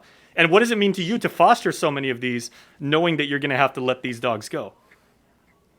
She is a special one, because usually when I have a foster dog, like earlier in the pandemic when I had a puppy, they would get adopted so fast. But now we found over 60 puppies in 3 weeks. So we're not finding homes for the puppies. But I don't get attached to puppies too much because they're cute, but they don't care about you. They just want to play. But Lucy, she was like on death's doorstep. I think she's totally asleep almost. She's so sweet. My family's really attached to her. Yeah, I'm going to cry like a baby at the airport. Oh, gosh. I cry thinking about it a lot. But, well, let me know, because I'll live stream that, and that'll drive the point home. Oh, no. It's happy crying. Yeah. It's happy tears, because, this dog, if somebody didn't see her get dumped out of the truck, she could be dead. And somebody, thank goodness, Jennifer, one of our awesome rescuers, picked her up and brought her to me, and we got her healthy. It was like a huge team effort. And now she's going to Alaska, and it just makes my heart so. Okay, so now warm. Hearts, Happily Ever After Rescue Team. You guys are a nonprofit organization, and certainly many hands make light work. I mean, we all know this. And this is not your full-time job. Technically, this is a passion project of yours. It's a labor of love. Yeah. You are in the healthcare profession and everything like that. So first of all, thank you for what you've been able to do to care for our island's population over the last year, which has been insane. But if people want to join your mission, and if they're watching this right now and they've been inspired, or they're like, I want to get involved with that, because that's good work. Are you guys in need of more volunteers? Always. We are. Heart is always in need of volunteers. And also Guam Paws for Pets. It's a Facebook group-based rescue organization. It's a grassroots organization. Basically, I urge everybody to join that Facebook group, because it is, if it's easy to turn your eye or look away when you see all these sick dogs running around. But this Facebook group doesn't let you do that. Basically, you can be driving down the road and see a dog that got hit by a car and is injured. Take a picture of it, put it on the Facebook group, say where it is. And usually within an hour, somebody will go from the group and pick up the dog. Find them, if they're not too sick or injured, they'll find them a foster home and raise money for the vet bills. And then they try to get them adopted out. So that's kind of like, there's several Facebook groups like that. There's Rough Pack. I think there's another one where, it's a huge foster rescue adoption organization, all grassroots stuff on Facebook. So it's good to know that those exist, because, animal control is very overwhelmed and very busy. So if you see a sick dog and you don't want to just leave it there, you can just post it on one of these Facebook groups and somebody will go get it probably. Just 2 nights ago, Kelsey, my partner in all this, sent me a picture of a dog who was abandoned at a bakery, I think. And she said we should get him stateside. So I posted his picture up, and within hours he had a rescue in Vermont who wanted him. So she just went and picked him up. There's dogs everywhere. So just post them on the Facebook groups. How did you get involved with this, with the entire, organization, and just come up with this idea and everything? Because I know you've got a background in loving animals. You used to be a horse trainer. You've always had a soft spot for animals and everything like that, but also it's such an emotional job that you do. You say you find these animals and, in the worst of their conditions, sometimes, probably hopeless, to be frank, and everything like that. But what keeps you going and what motivates you to continue this work? I was actually feeling pretty hopeless when I had those 3 puppies earlier this month at my house that I was fostering and couldn't find anybody who wanted them. But then seeing this crazy outpouring of people who wanted to adopt these dogs and having our numbers, we just wanted to start with shipping those 3 puppies, and it's so rapidly expanded to 25 dogs. I think that's what keeps me going, being able to see people from all over the world who want to adopt our Boonie dogs. It's just like, when you tell people that, they're like, what? Boonie dogs? Really? people want our Boonie dogs in Alaska and Vermont. It's just, that's what keeps me going now. Okay, so there are so many different ways, my friends, boys and girls watching this and everything, like to get involved. You can open your home, give a needy animal like a permanent place to stay. You can volunteer with, Hearts Guam, with Guam Paws for Pets, as Lauren's been saying. Or the easiest way to get involved, just join the Facebook group. Get involved with that way. She said, if you see an animal that's been wrong, take a picture, get the ball rolling that way. So, Lauren, we'll give the final word to you and everything. Like, what does it mean to be able to do this and to be able to serve our community in this way, and why should more people get involved? Yeah, it's amazing to be able to do this. I feel like Guam is a very special place where you can make a big impact doing something, anything, I'm just blown away by all that we've already been able to accomplish, and I'm excited for what the future holds, partnering with GAIN, partnering with Gov Guam, trying to get these dogs out of here. Okay, and then when is that flight once again? When is the flight when all the dogs this round is going to head out? It's April 10th. I was just talking to Kelsey. We're considering, we're going to have a very rigid process for the day of to make sure nothing gets messed up when we're sending the dogs out. Is that next Friday or next Thursday? Inviting the public to see, because there's going to be, I think, a lot of people and 25 dogs. It's going to be, that's right, I think, really emotional for me, definitely. I assume it will be emotional for other people. Well, there's nothing wrong with someone who genuinely loves dogs that much, crying crocodile tears and everything like that. Totally cool. Yeah. Okay, so Lauren, thanks so much for your time, and thank you for what you do. It's an amazing effort. Bye. All right, and Lucy, adios. You'll always be a Guamanian, Lucy. You got a place on Guam forever, you know that. But enjoy your new home in Alaska. Send us a postcard, please, Lucy. Anchorage is a fine city. She will. Thank you. Thanks for having us. All right, thanks so much. And we are going to take a break, everybody. Please make sure to join that Facebook group, Hearts Guam or Guam Paws for Pets. The link will continue right here on KUM. Stay with us. Get the job done the right way by getting the right stuff at East West Rental Center. With years of experience helping builders, we definitely got what you need. Call 646-1463 or visit us in Upper Tumon. Open Monday to Saturday from 7 a.m. to 5 p.m. and on Sundays from 8 a.m. to 5 p.m. Only one company on Guam provides every solar energy solution under one roof. Micronesia Renewable Energy. You want solar only? They got that. You want solar with batteries? They got that too. You want outright purchase or lease purchase? It's up to you. Does your solar system need a tune-up? That's what they do. For solar energy solutions from A to Z, you can count on MRE. Give them a call at 632-2613 for a free consultation. MRE, providing real solar solutions built by real solar experts. KUM Communications salutes women small business entrepreneurs during Women's History Month with a special community feature, Women Driven. Every Monday in March, tune into KUM News Primetime for a showcase of women entrepreneurs working in our community and the businesses they own and operate. Also catch the daily women-driven profiles, flooding the digital media platforms of KUM News for professional features on many of these hardworking women. Celebrate Women's History Month with Women Driven on the multi-platforms of KUAM, presented by Cars Plus and Bank of Guam.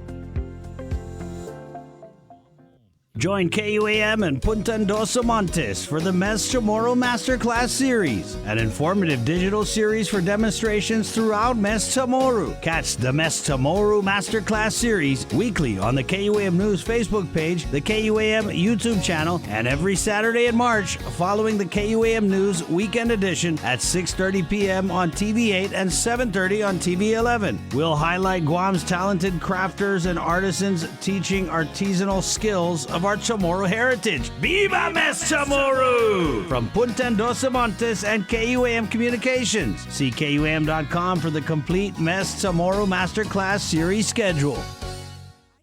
Swim on in for Ruby Tuesday Seafood Sensations and enjoy your favorites from the sea in perfect time for Lent. Get hooked on lobster mac and cheese, the salmon loco moco, or the deep sea pasta. There's a bounty waiting for you on the RT Seafood Sensations menu at Ruby Tuesday Guam. Uno Go, delivering meals from your favorite restaurants and more, including delivering sodas and adult beverages from the Bottle Shack. Visit uno-go.com or download the app today. Also follow them on Instagram and Facebook. When we throw things away, where is away? What happens to our waste, and where does it go? As a community of small islands, the waste crisis is a large issue we want to bring into focus. Micronesia Climate Change Alliance presents From Our Nanas for Our Nennies, a video series about taking a holistic view of our present, finding wisdom from our past, and inspiring a better future. Airing every week during Earth Month, brought to you by Humanities Guahan and the National Endowment for the Humanities. This year, the Think Green Annual Cleanup goes virtual. Organize your community cleanup, post and tag with hashtag ThinkGreenGuam on social media. And we'll share your cleanup in our multimedia platforms and in a special montage on KUAM News Weekend Edition during the last weekend in April. Sustainability matters, part of the KUAM Care Force's commitment to our community. Presented by Green Energy Solutions, Inc. Reduce before you produce, GESI. Special thanks to Micronesian Brokers, Inc. Catch a wave of fish and seafood available throughout the Lenten season at King's Restaurant. The Lent menu has a tsunami of all your favorites like deep fried parrotfish, fried calamari, and the Lent sampler. All are sure to be a splash hit. It's the Lent menu at King's. GU Self-Storage, conveniently located near the Harmon McDonald's. We offer affordable rates, online payments, and auto bill pay for your convenience. Plus gate access daily from 6 a.m. to 9 p.m. Call us today at 648-7867 for more information. Half a day. Does your child have a hearing loss? We are parents of deaf and hard of hearing children and volunteers with Guam's Positive Parents Together, and we are here for you. We know how you feel and have walked in your shoes. We want to help you navigate your way through our educational and medical systems, and most especially, your emotional journey. Please visit us at www.guamparents.org for more information. The relationship between Guam and Manila, Philippines is undeniable as we share similar cultural traditions, history, and heritage, with generations of Filipinos calling Guam home. KUAM presents a monthly look at the capital city featuring in-depth and engaging interviews on everything from medical tourism to new business and government leaders. Veteran newscaster Nestor Lecanto delivers Beyond Our Borders. This special program is brought to you by the Bank of Guam and KFC. Our stray dog problem. That is one option. I mean, we just get all 60,000 stray dogs together, put them on a big cruise ship, send them off. C-130, Do an airdrop, but from really close down though. Remember that Hit movie? them with little dog parachutes, petashoots. Puppy shoots. That is an interesting problem. I mean, and it's funny how funny, not haha, but just how everything kind of lined up today. It's Cyrus is doing his work to try and help the problem. The mayors are going around and corralling. This is one way that hopefully people can get involved. There's got to be another way to say one man's trash, because it's just interesting to me that we're rounding up these stray boonies, but that people in the States want them. They're thirsting for our dogs. Yeah. Well, and Lauren was saying, she goes, logistically, apparently, it is unbelievably difficult to try and adopt like a dog. I mean, I know my sister. Oh, by the way, side story, my sister just got her shot today. She got the first shot. She got Pfizer. She's in LA. So Stacy, congratulations. Thank you so much. Super proud of you. She and my brother-in-law, when they were living in Anaheim, adopted a like little dog that was just, we were talking about like when dogs come around your place and you just feed them and everything. They tried to adopt it. Little, what kind of little dog? Just like a little like kind of like cast off dog that just found itself without a home. But my brother-in-law, because he's a nice guy, was just feeding it. So they went to like animal control and we said, we want to adopt this dog legally and officially. They would send a caseworker out there. They said, what time are you going to be home? What time do you go to work? They check your income statements. They said it is crazy the amount of like paperwork and red tape you got to go through. I mean, that's a real California thing, but yeah. But I mean, there is a demand, and there is a market for boony dogs. I know. Let's capitalize on it, man. 60,000 stray dogs. Boom, boom, boom, boom. Problem solved. 9 o'clock, we're KUAM-FM on the breeze. It's just one part of the Link Multimedia Broadcast Extravaganza where we're coming at you on Facebook Live. We're on Docomo Audio Channel 10. We also do KUAM TV 6 to 8 for the rest of this week, which is Holy Week. We'll get Jay to do the mass schedule coming up. But first, Sabrina Salas-Mantanani, good morning. Yeah, hi. Hey, good morning. Let's go ahead and get in the KUAM News Zoom room. We're bringing on from the University of Guam Center for Island Sustainability, Austin Shelton. Good morning, Austin. Good morning, everybody. Morning, Chris, Jason, Sabrina. Good morning. So you guys are getting ready to start the 2021 UOG Conference on Island Sustainability. How exciting is that? That's right. So tell us about... We're excited. Yeah, tell us about the theme, Islands Are Rising.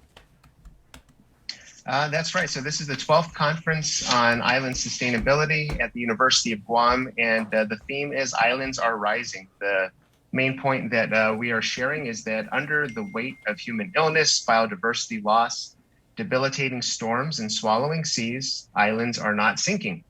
Strong and resilient, islands are rising. So tell us about who are going to be the guest speakers. Thanks, Sabrina. Well, we have quite a few speakers at the conference this year. We're starting off with a special symposium for the United Nations Decade of Ocean Science for Sustainable Development. And we have two exciting keynote speakers to start that off. First is Nicoya Masse, who was the first Pacific Islander to reach the Challenger Deep, or the bottom of the Mariana Trench. She was on local news recently for that amazing feat.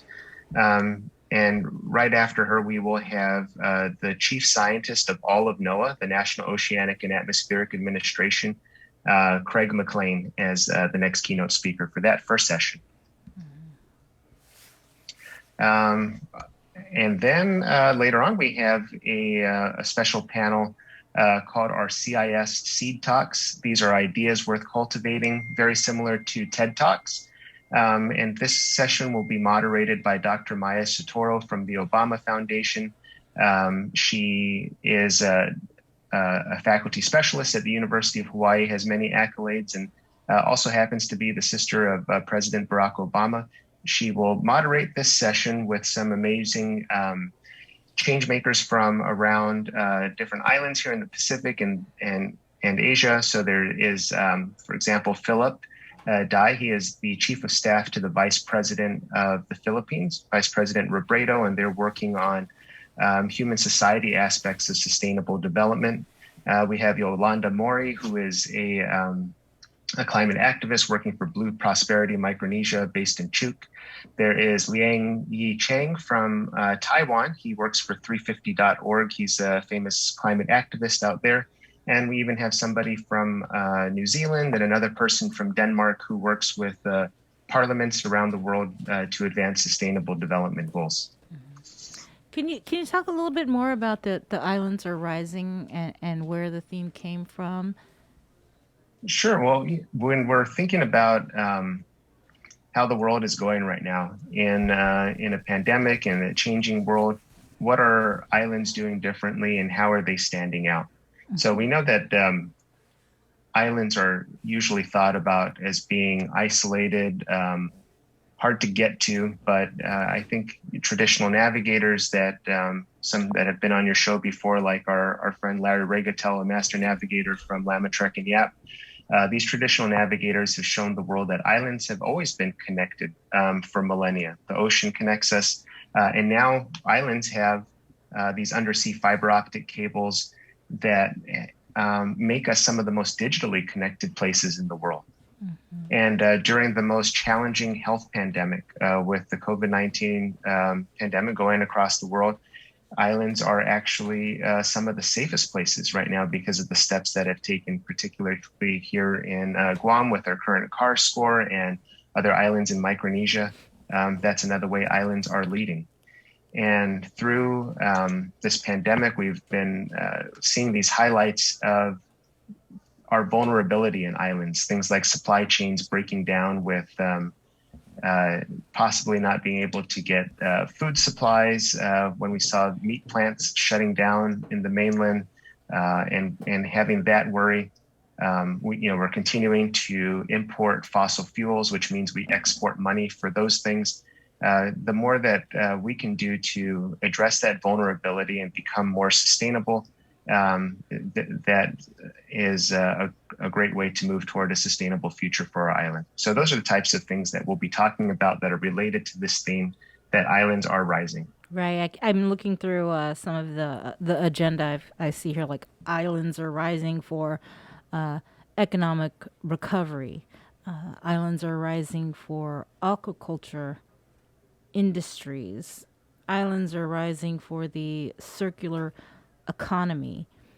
So how can one register for the conference? You can go to the uog.edu homepage, and the first banner that pops up is you can click on that and register for our conference. So it's $20 for general registration, but for this week, for the next 100 registrants, we have a buy one, get one half off special right now. So even though islands are rising, our prices are dropping just a little bit for the next few registrants. Mm-hmm. And it starts next week, right? That's right. This will be next week, April 6th through the 9th. Mm-hmm. It'll be a virtual event, mostly from 8:30 a.m. to 12 p.m. each day. Right. Yeah, I remember, gosh, it's been years, but before this used to be a really big conference. I want to say it used to be at the Hyatt, right? Yeah, that's right. We typically, for in-person events, we get about 300 people coming from here in Guam, from around the region and around the world. Last year, when we were one of the first events to go virtual right after the pandemic started, we ended up getting 2,000 people on Zoom, plus 14,000 more people watching on social media. So it was an important event to be a part of, and we're continuing to expand our global reach to find more thought leaders working with island issues. So we're excited to bring them and introduce them to all of our conference participants. Mm-hmm. Who are you most excited to hear from during the conference? Oh, really all of them. We're trying to level up as much as we can every year with the quality of our speakers. So, the one, in addition to the ones I mentioned, like Nicole Yamase and Craig McLean, we will have people featured from the different challenges, island challenges. So we have this thing called the Micronesia Challenge, where the island leaders from Palau, Guam, FSM are committing to conserve a huge percentage of land and sea. That went on to inspire the Caribbean Challenge and the Aloha Plus Challenge in Hawaii, and also what's called the Best Challenge in Europe. So we're going to have representatives from all of these island challenges and how they're working in their regions and then working together globally to achieve a sustainable future. We have a panel on human society that's a little bit different. So what not everybody might realize is that there's really three main aspects to sustainability. One is human society, another is the economy, and then there's the natural environment. So this is not an environmental conference. We're showing all of the aspects of sustainability. And so things in human society will be like community development, a topic on substance abuse. There is youth empowerment with a great organization from Hawaii that will be featured. And then you'll see some of the more things usually associated with sustainability, like renewable energy, plastics recycling, and different innovations in those areas. All right. Anything else people should know about regarding the conference? Well, again, please join us. The website is uog.edu/2021, or you can go straight to the University of Guam website. We are going to bring a whole bunch of quality speakers to share how islands are rising, and we'd love for you to be a part of that. You know, before I let you go, this is a completely off topic, but you know, the last time I saw you, we did an interview on the drone, right? That drops the seedlings. Were you guys able to ever launch the drone? We have actually dropped maybe 25,000 seeds since January.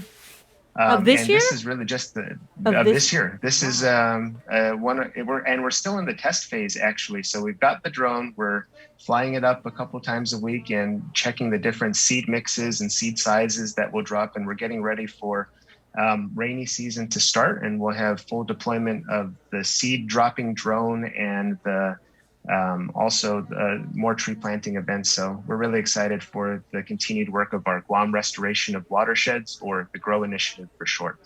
All right. Well, thank you so much, Austin. And I'll call you after the show and maybe set something up to go back. Because, you know, when we went out there and shot with you, it was like right pre-COVID, right before COVID. And then we never really got to put everything together. So, yeah, I'd like to come out, and Mike's actually here, and we can follow up on that. So good luck with the conference next week. That'd be great. All right. Thank you very much. All right. Take care. Take care. Thanks for the time, everybody. Quench that thirst at McDonald's, where any size soft drink is only When we throw things away, where is away? What happens to our waste, and where does it go? As a community of small islands, the waste crisis is a large issue we want to bring into focus. Micronesia Climate Change Alliance presents From Our Nanas for Our Nennies, a video series about taking a holistic view of our present, finding wisdom from our past, and inspiring a better future. Airing every week during Earth Month, brought to you by Humanities Guahan and the National Endowment for the Humanities. This year, the Think Green Annual Cleanup goes virtual. Organize your community cleanup, post and tag with hashtag ThinkGreenGuam on social media. And we'll share your cleanup in our multimedia platforms and in a special montage on KUAM News Weekend Edition during the last weekend in April. Sustainability matters, part of the KUAM Care Force's commitment to our community. Presented by Green Energy Solutions, Inc. Reduce before you produce, GESI. Special thanks to Micronesian Brokers, Inc. Catch a wave of fish and seafood available throughout the Lenten season at King's Restaurant. The Lent menu has a tsunami of all your favorites like deep fried parrotfish, fried calamari, and the Lent sampler. All are sure to be a splash hit. It's the Lent menu at King's.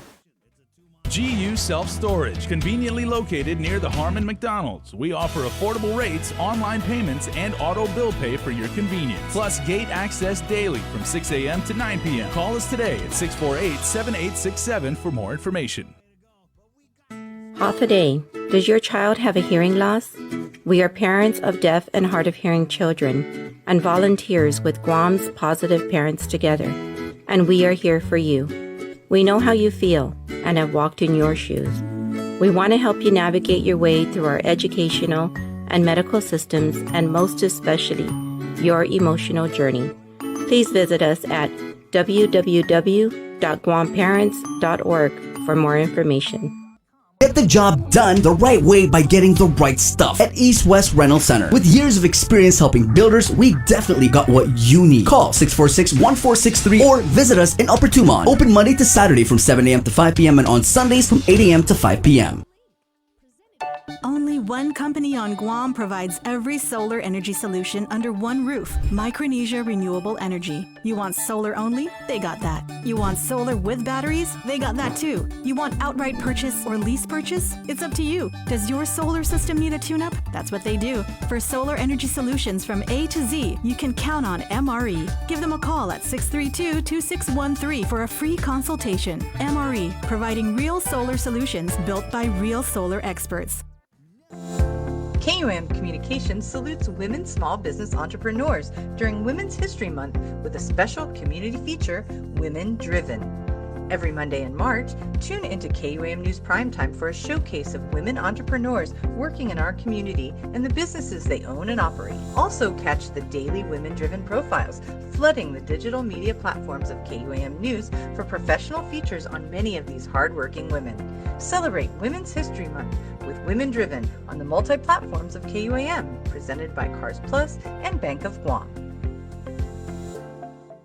Join KUAM and Punta Endosa Montes for the Mes Chamorro Masterclass Series, an informative digital series for demonstrations throughout Mes Chamorro. Catch the Mes Chamorro Masterclass Series weekly on the KUAM News Facebook page, the KUAM YouTube channel, and every Saturday in March following the KUAM News Weekend Edition at 6:30 p.m. on TV8 and 7:30 on TV11. We'll highlight Guam's talented crafters and artisans teaching artisanal skills of our Chamorro heritage. Viva Mes Chamorro! From Punta Endosa Montes and KUAM Communications. See KUAM.com for the complete Mes Chamorro Masterclass series schedule.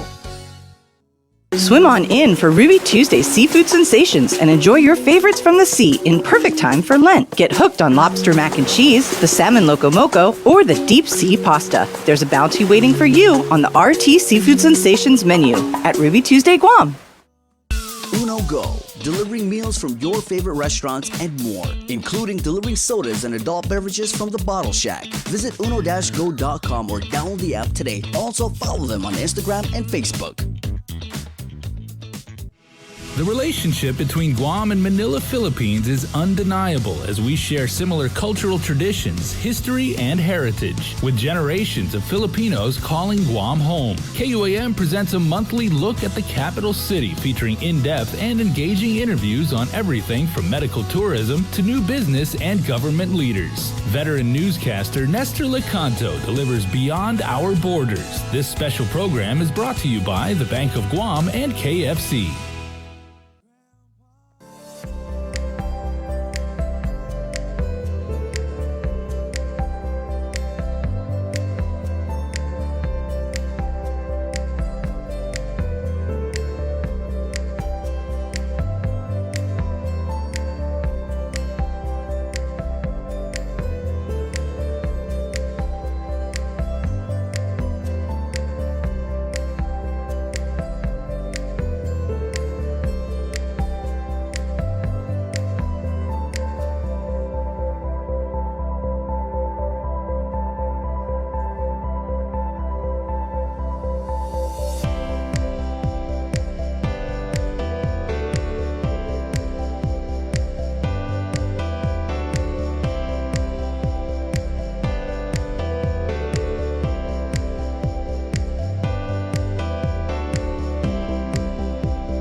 6:17. It's The Link, proudly brought to you by East West Rental, Calvo Enterprises, IT&E, and Carrier.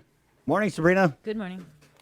So that Center for Island Sustainability, the Austin Shelton big, huge conference was pretty huge last year. They didn't miss a beat, huh? No, he was talking about how 2,000 people, I believe, participated virtually. So to go to UOG's website and sign up. They've got some wonderful speakers. He said Nicole Yamase from the FSM. She was the first from FSM to go to the Marianas Trench. Barack Obama's sister will be speaking. The theme is Islands Are Rising. Right, and so they're basically, with that theme, talking about all of the challenges going on around the world and talking about highlighting and showcasing the work that islands are doing.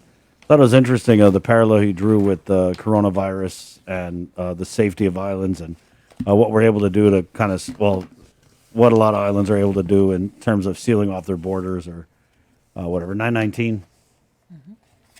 Let's do Cover Me, brought to you by our friends at Burger King, where you can get the BK Big Fish or the Impossible Whopper, both very Lent-friendly, Holy Week.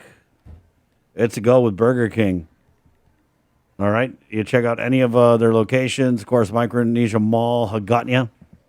And at the airport, if you happen to be lucky enough to be traveling, once again, it's Cover Me, brought to you by Burger King. And our clip this morning coming to us from Isabel.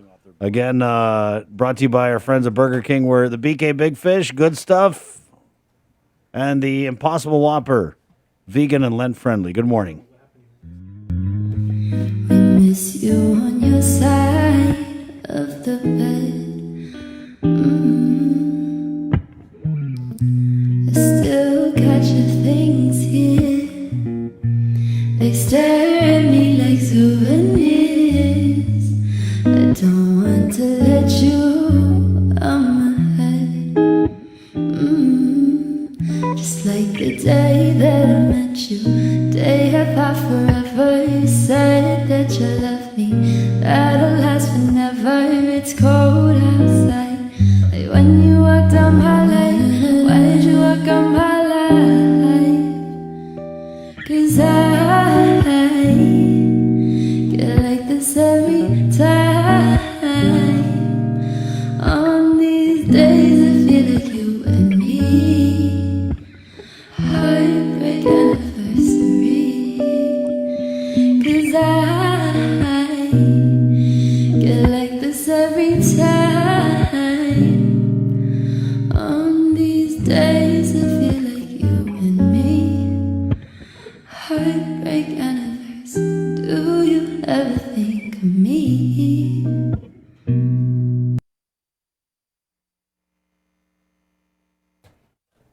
All right, that was Cover Me with Isabel. Let's go ahead and play these couple videos here as we're getting ready to bring on John Uggan, who is the father of Ungit the Carabao down at Talafofo Bay. So we're going to play these couple videos and then get Mr. Uggan on here on The Link. It's 9:20 again. Good morning. Well, ladies and gentlemen, this is Ungit, the one that got shot either early this morning around 3, 4 o'clock. She's totally exhausted. She's in pain, but hopefully this mud puddle can soothe her injury and her hurt and her pain. And I'm monitoring her for her condition. The idiot that shot her, I will forgive you because you didn't know what you're doing. But, you know, you did some damage to this animal. And Ungit means in English, angel. This Ungit of ours is going to try and be strong and survive and recover from this injury that was done to her. Thank you all for your comments and your prayers for a full recovery, and appreciate everything and your thoughts. Again, thank you all, and I'll keep you updated on her condition. This is Angit the Carabao. Juan Hogan, he's a fixture down there at Talafofo Bay and also had been at the Wednesday night markets with the Chamorro Village, and he's on the line. Oh, I think we lost him. Darn it.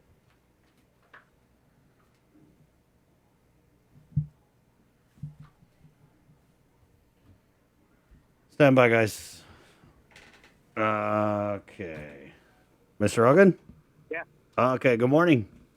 Good morning. Welcome to the link. We got Sabrina Salas, Matanani, of course, you know me, Chris, Jason Salas also here, but I guess we'll just start at the beginning. How did you find out Angit was shot, and then maybe just walk us through the whole process, and really just tragic loss of a beautiful carabao, Mr. Hogan. So go ahead. When did you find out that Angit was shot?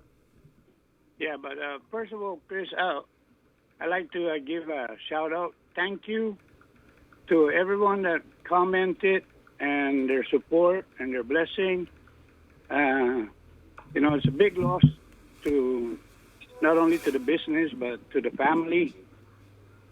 You know, maintaining a carabao is requires a lot of time and attention, and it's a very high maintenance. It's not just like he eats grass and drinks water. So every day, even since the COVID, even since the business that utilizes a carabao has closed down, they are required to be maintained, and that is to repasture them to more greener grass, watering them, and especially this time of the season when it's really hot, because the carabao only sweats on the nose. It doesn't sweat on the body. That's why they're called water buffalo, because they get hot, and if they stay out in the hot sun for 2 hours, they can die of heat stroke, which has happened to one of my carabaos.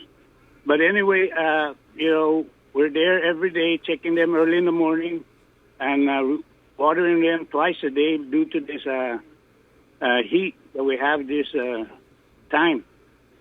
So early morning, my nephew, who works for me, does the checking of the carabao. And when he went to the place where Angit was pastured, he saw that the carabao was not responding like she usually do, and then he saw that her nose was bleeding, and checked the side and found out that there were possible bullet holes. So he came and notified me early yesterday morning, that day, Sunday, and said that Angit has been shot. So I went over there and I checked her out. Sure enough, we saw some bullet holes, but it wasn't bleeding profusely. So I said maybe it's just a shotgun hole. So we relocated her and put her in a mud puddle and see if she can, soften the shock that happened to her. But later on the day, as we checked on her, her breathing was not the normal breathing that normal carabao will breathe. He will inhale. She would inhale and hold it and then let it out. So I'm suspecting either a puncture on the lungs. However, after more thorough investigation, we only found one bullet hole on the left side and another bullet hole on the right side. And so it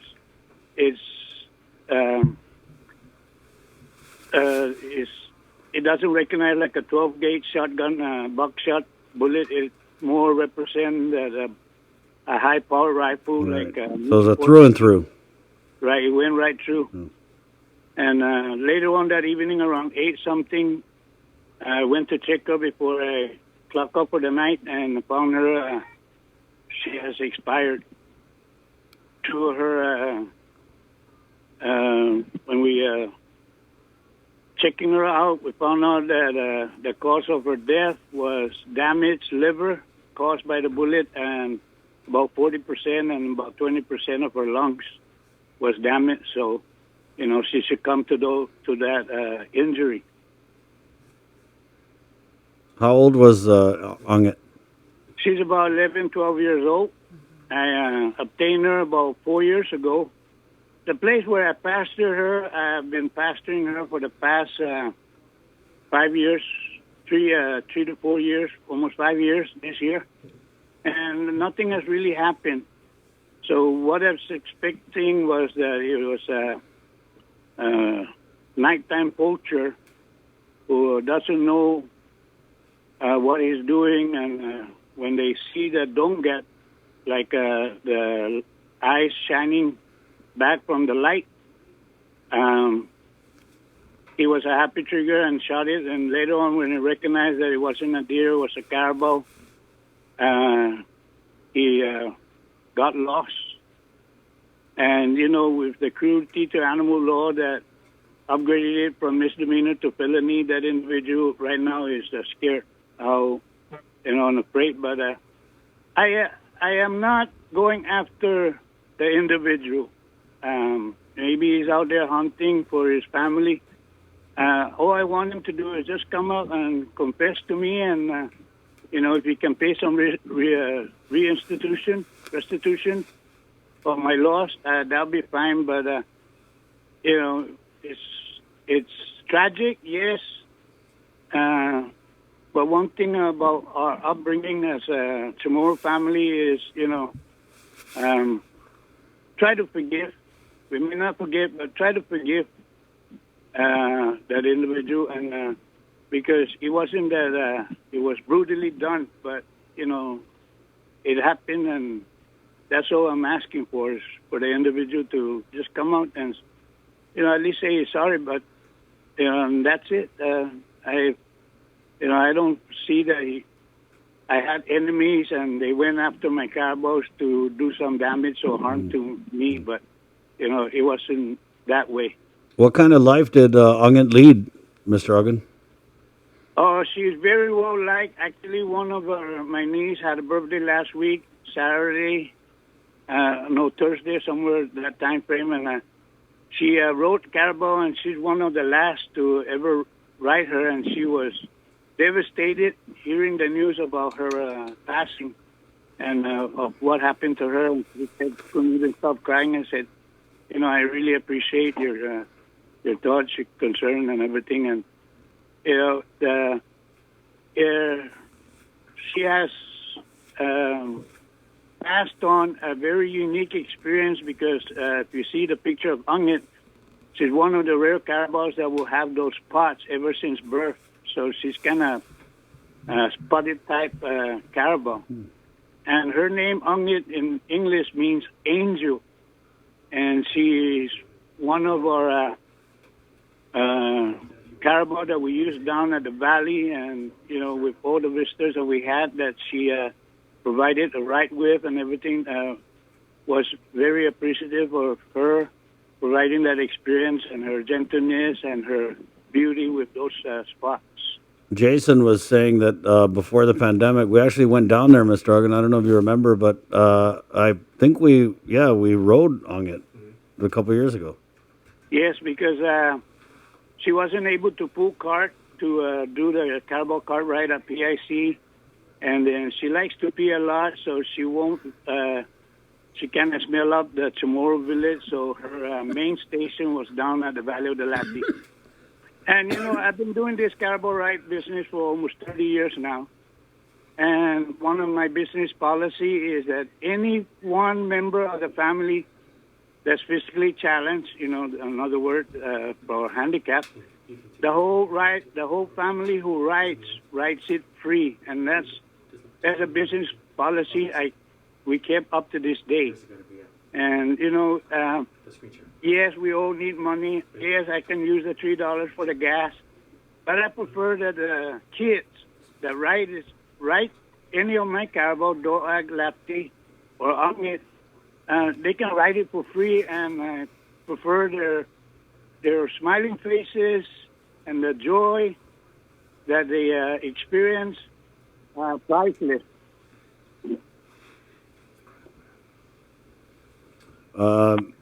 Is there any rosary plan, Mr. Uggan?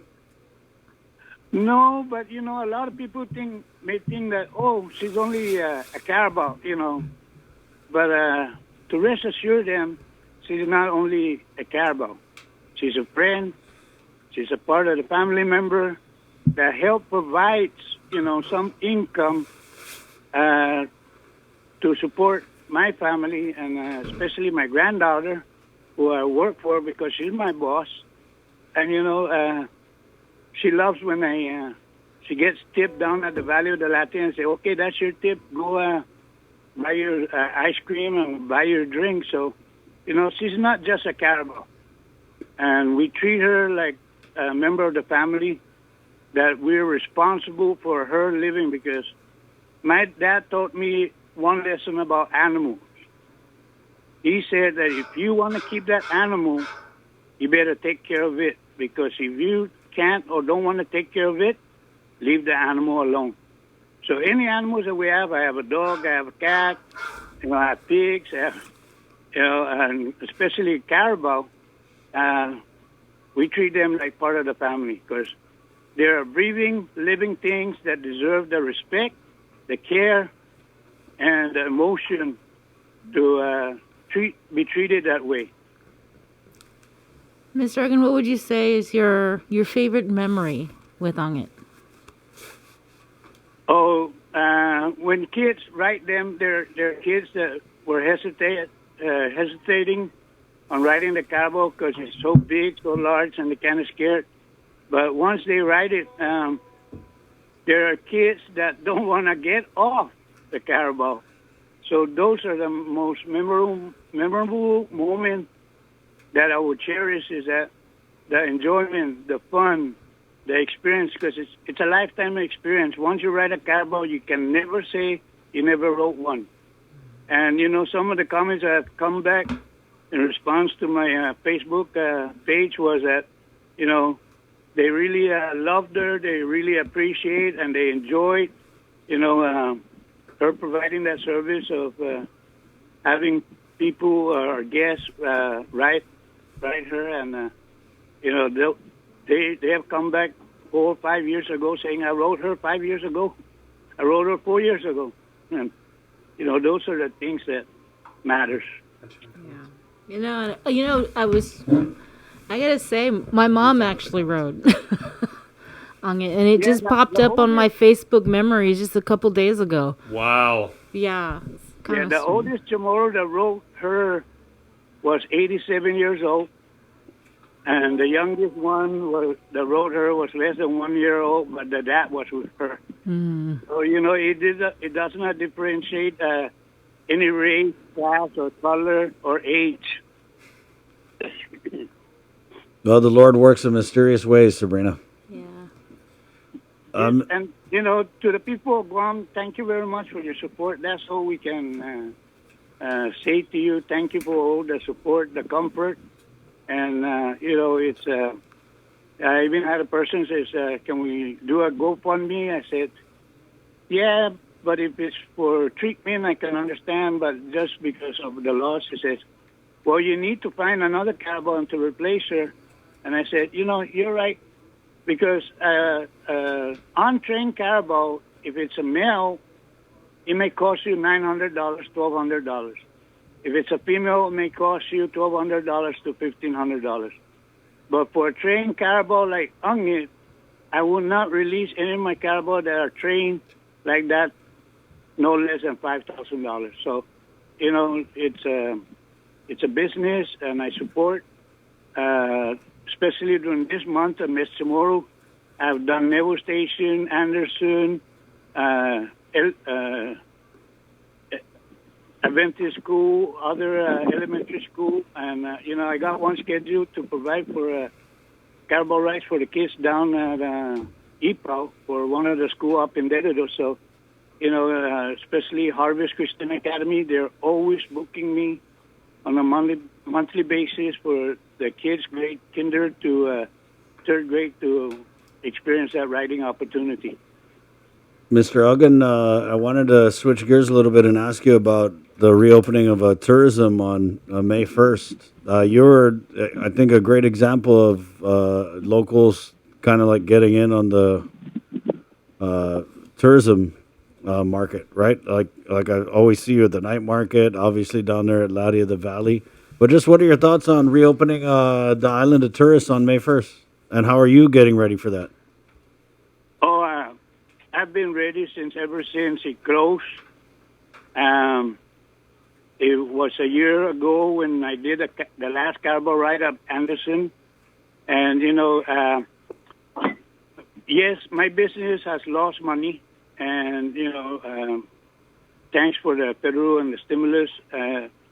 But we need the tourists to come back.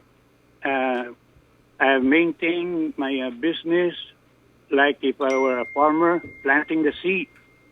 If you plant the seed, you can collect when it's time to harvest.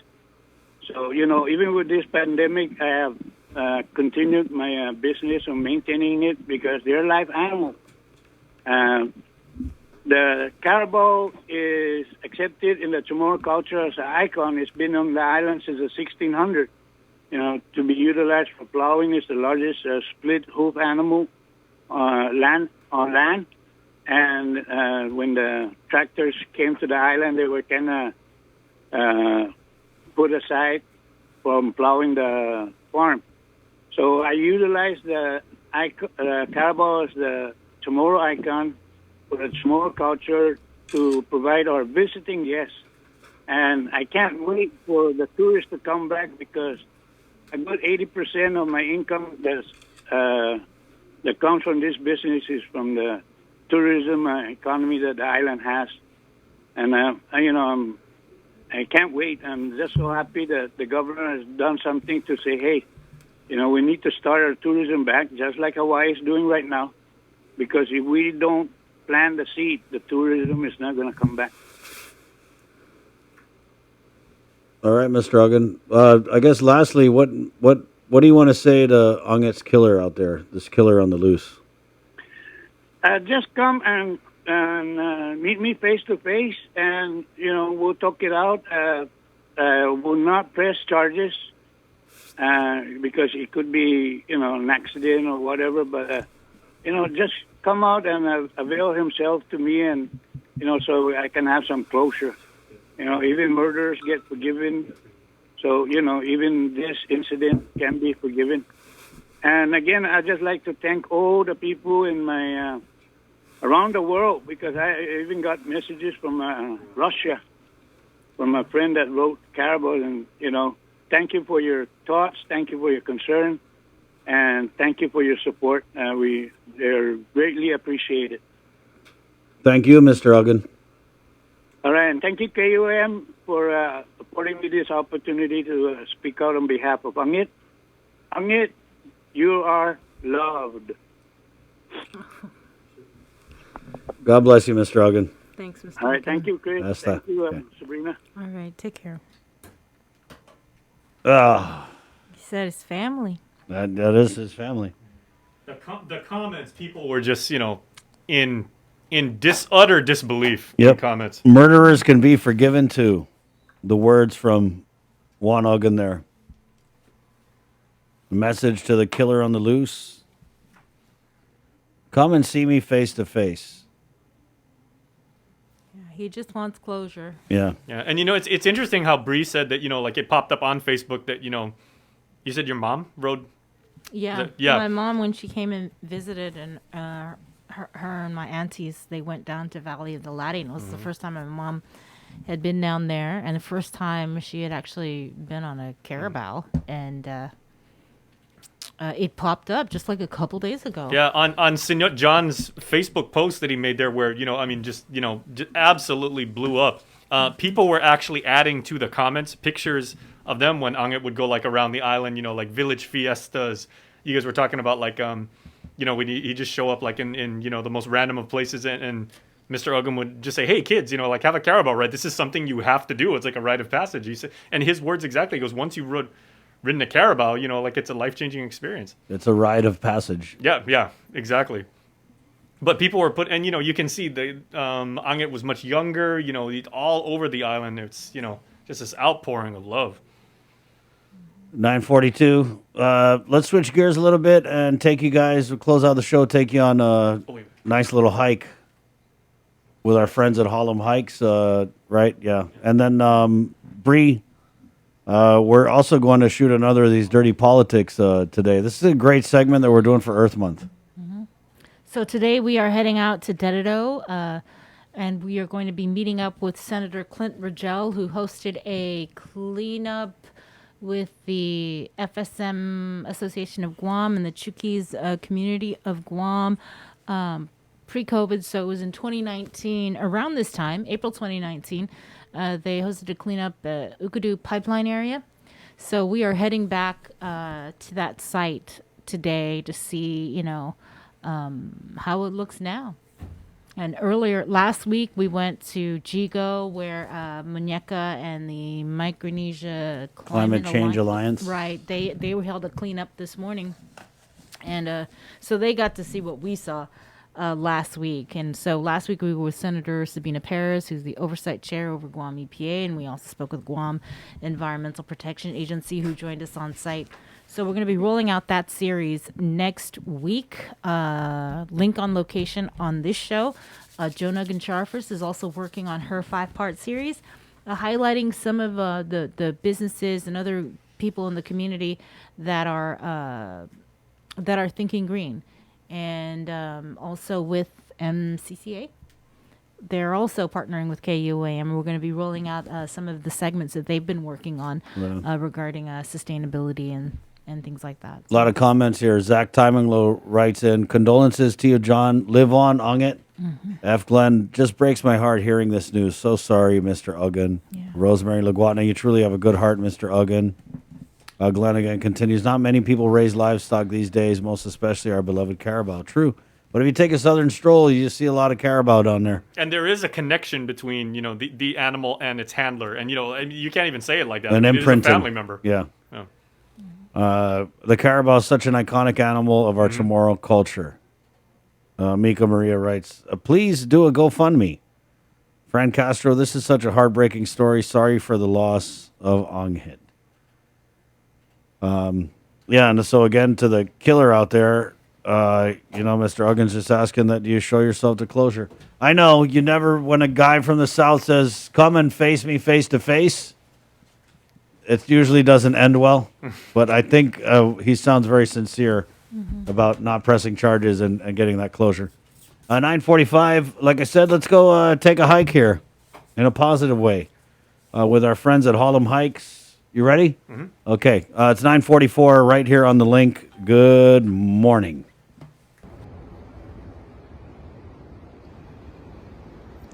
This island that we call home is a place filled with vast beauty, if we could take a moment to realize our island's beauty has many faces. From open sandy shores to rocky coastal cliff lines, the deep valleys, to the freshwater caves of the limestone forests, to cascading waterfalls. Our island's beauty is endless, and that's why when we walk in this land, we walk with respect. We walk with a deep love and appreciation because we are blessed to live in such a beautiful place. Join us on this journey. Maila Harlem.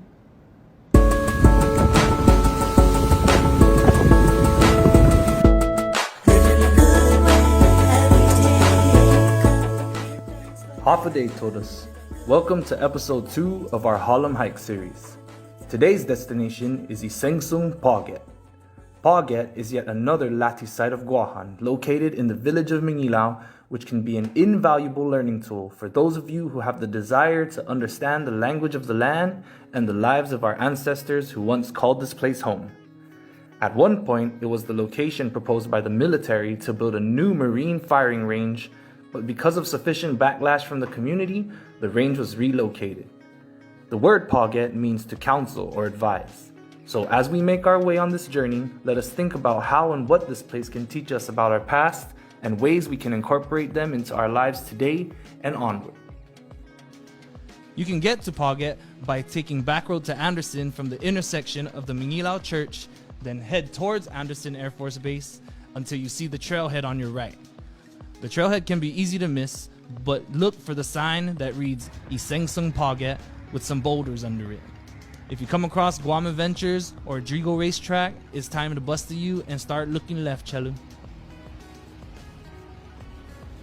This hike is known for being fairly demanding physically and potentially dangerous if you aren't prepared. For those of you who aren't as sure-footed, we recommend using shoes you don't mind getting torn up or borrowing one of your cousin's old cleats or something. Bring or wear swimming clothes also, as there are a couple of areas here that people can swim in if conditions are favorable. Hanum is another necessity for this hike, a lot of it, as this place will have you getting real masahalum and ma'u today. One last piece of equipment you might want to bring is a headlamp or some sort of waterproof light source for the cave. Here at the trailhead, our mentors wanted to release an Azuzu who wasn't quite masa enough to be acquainted with the dinner plate. But because of all the trash we encountered here, it was a little bit difficult for us to find a nice spot to release it back into the wild unknown. This was a visceral reminder that no matter the scale, we affect our island and those who share it with us much more than we're aware of. Located in the same area are a couple of plants that some of you may be surprised to find out are edible. The Guam daisy, or Spanish needle, whose leaves and flowers are both edible, has probably seen the business end of almost everyone's bush cutter and has had its needle-like seeds caught in your socks or pants at some point in your life. The flowers of the hibiscus tree are another of these edibles located here. They're not just used to treat boils, folks. The petals of this tree can be enjoyed as a pre-journey snack as well. Now let's get in there. Lada, or noni, is an important tree in all of Oceania because of its medicinal properties. Many Chamorros also believe that taking its leaf with you when you enter Ihalam Tanu protects you from being followed by bad spirits. Just like asking permission before you go met me, it's better to be safe than sorry. One of our mentors was brave enough to get a taste of the fruit of the lada, which is known to taste super bitter.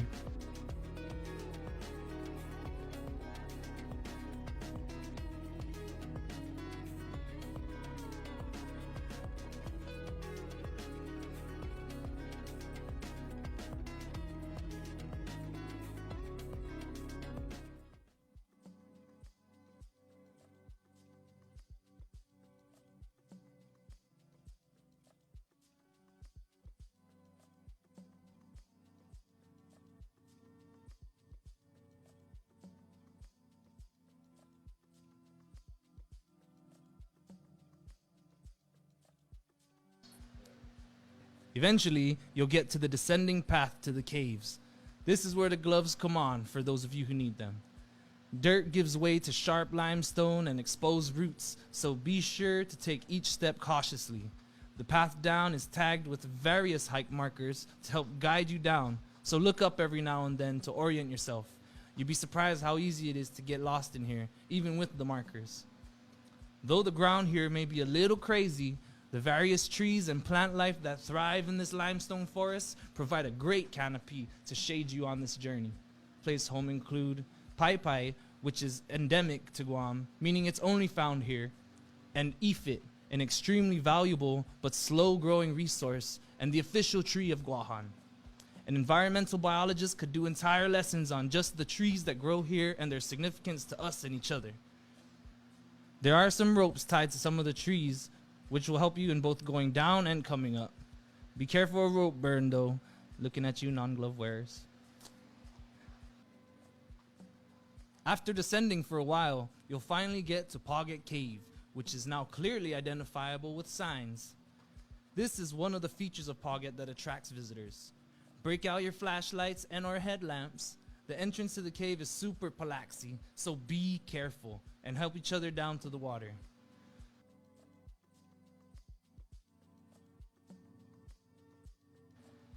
You may notice that the water here is actually fresh. How does it get down here, I hear you asking? Limestone is very susceptible to erosion, so when water creeps through the cracks of it, it sometimes leaves cavities in the stone itself. These cavities end up collecting the water droplets that find their way to the ceiling of the cave and create stalactites, which look like stone teeth or fingers reaching down. Spooky. With enough water, the cave becomes a karst aquifer. These were very important to our ancestors who relied on them as fresh water sources. It is crucial that we continue to take care of these places as well, because the waters that end up here are ultimately destined to return to the ocean eventually, or in some cases, our own homes. The main body of the cave provides a beautiful ambiance and a refreshing place to swim after all that hiking. In here, you may see some small tea-light candles, but refrain from using them. Although very romantic, the candles themselves can cause damage. The wax that drips off them is very difficult to remove on the rocks and can grow mold on them. There's also some people who feel inclined to make their marks on this place. Not cool, guys. Not cool. These places should at the very least be treated with the same respect as any other public venue with the amount of visitors it receives. Once you're done refreshing yourselves, it's time to make our way toward the ancient Lati village. Be careful as you ascend the rocks to the top. Once the way becomes level again, trail markers will lead your way. And the first sign that you are approaching the village will be the large lusung, which are scattered across the way. These were our ancestors' community mortar and pestles, and are an indication of permanent settlement in this area. Another easily identifiable sign is the presence of pottery shards, which are the most common artifact found on Guam. Most will be flat and red and come in a variety of sizes, unless you find the rim, which will be more rounded. Other artifacts, such as adze blades and sling stones, may also be found here, but not as often. Makes sense considering all the water they probably had to bring back to their houses from that cave. The Lati that lay within are nothing to scoff at. For a place as rough to live in as here, it's no small wonder as to why such a large structure was built, or why people lived here. One Lati set contained as many as 14 pillars, which measured roughly 6 feet tall when combining the heights of the Tasa on the Haligi. This was no studio apartment. It could be that the herbs and medicines found in this area were abundant enough and the location secluded enough to justify walking on limestone all day. These guys are probably the first Chamorros to use Zori.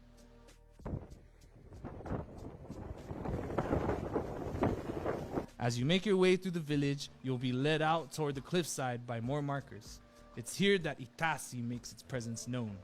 There's no reef or lagoon that separates the cliff from the ocean here, so the full force of the tides can be felt. When the conditions are perfect and the water's calm enough, there are some brave souls who jump from the cliff into the waters below. For safety's sake, we don't recommend doing this, but if you must, bring a flotation device or a life jacket or something. Safety first, guys. All that's left now is to make our way back up to the roadside from the cave entrance. If you thought coming down here was hard, get ready to test your willpower on the way back. Hopefully you save some water. If you already ate all your snacks, don't forget to keep an eye out for those plants we found at the beginning. Just take it one step at a time and don't look down. As you make your way back up, take this time to truly reflect on the counsel and advisement about our land and our history that Pauget can teach us.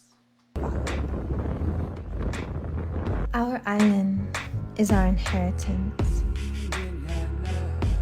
It holds pieces of our past and symbols of our strength. It holds the causes of our joy. It's a place where we come together. It is a place of healing. Our island is our refuge. Our island is a place of peace and tranquility. If we would just take a moment to find it. Sidos maasi, tadas hamdu, saina maasi, dan sidos from Benindisi. No need to react, this moment soon will pass. Stay humble and be dignified, everything is good inside, like you're not diminished. When we stay committed to knowing what we've omitted illuminates the vision. Precision of thought is awareness of the self, not selfish, discerning what truly cannot be helped. A rock that wants to melt does not stay above the surface, but communicates to relatives and asks them for the service. Searching for the fire, or beings that perspire. Transcendence is creator's plan that works beyond desire. A higher purpose, or ought to will within me. Material will fade away and birth a new beginning. I'm a spinning gaseous rock in planetary orbit. Carry continents of purpose like a turtle island tourist. Transforming nations' consciousness to process that before its own existence. Beings lived in peace and balance with the forest. Open doors to the portals of my soul. Hoping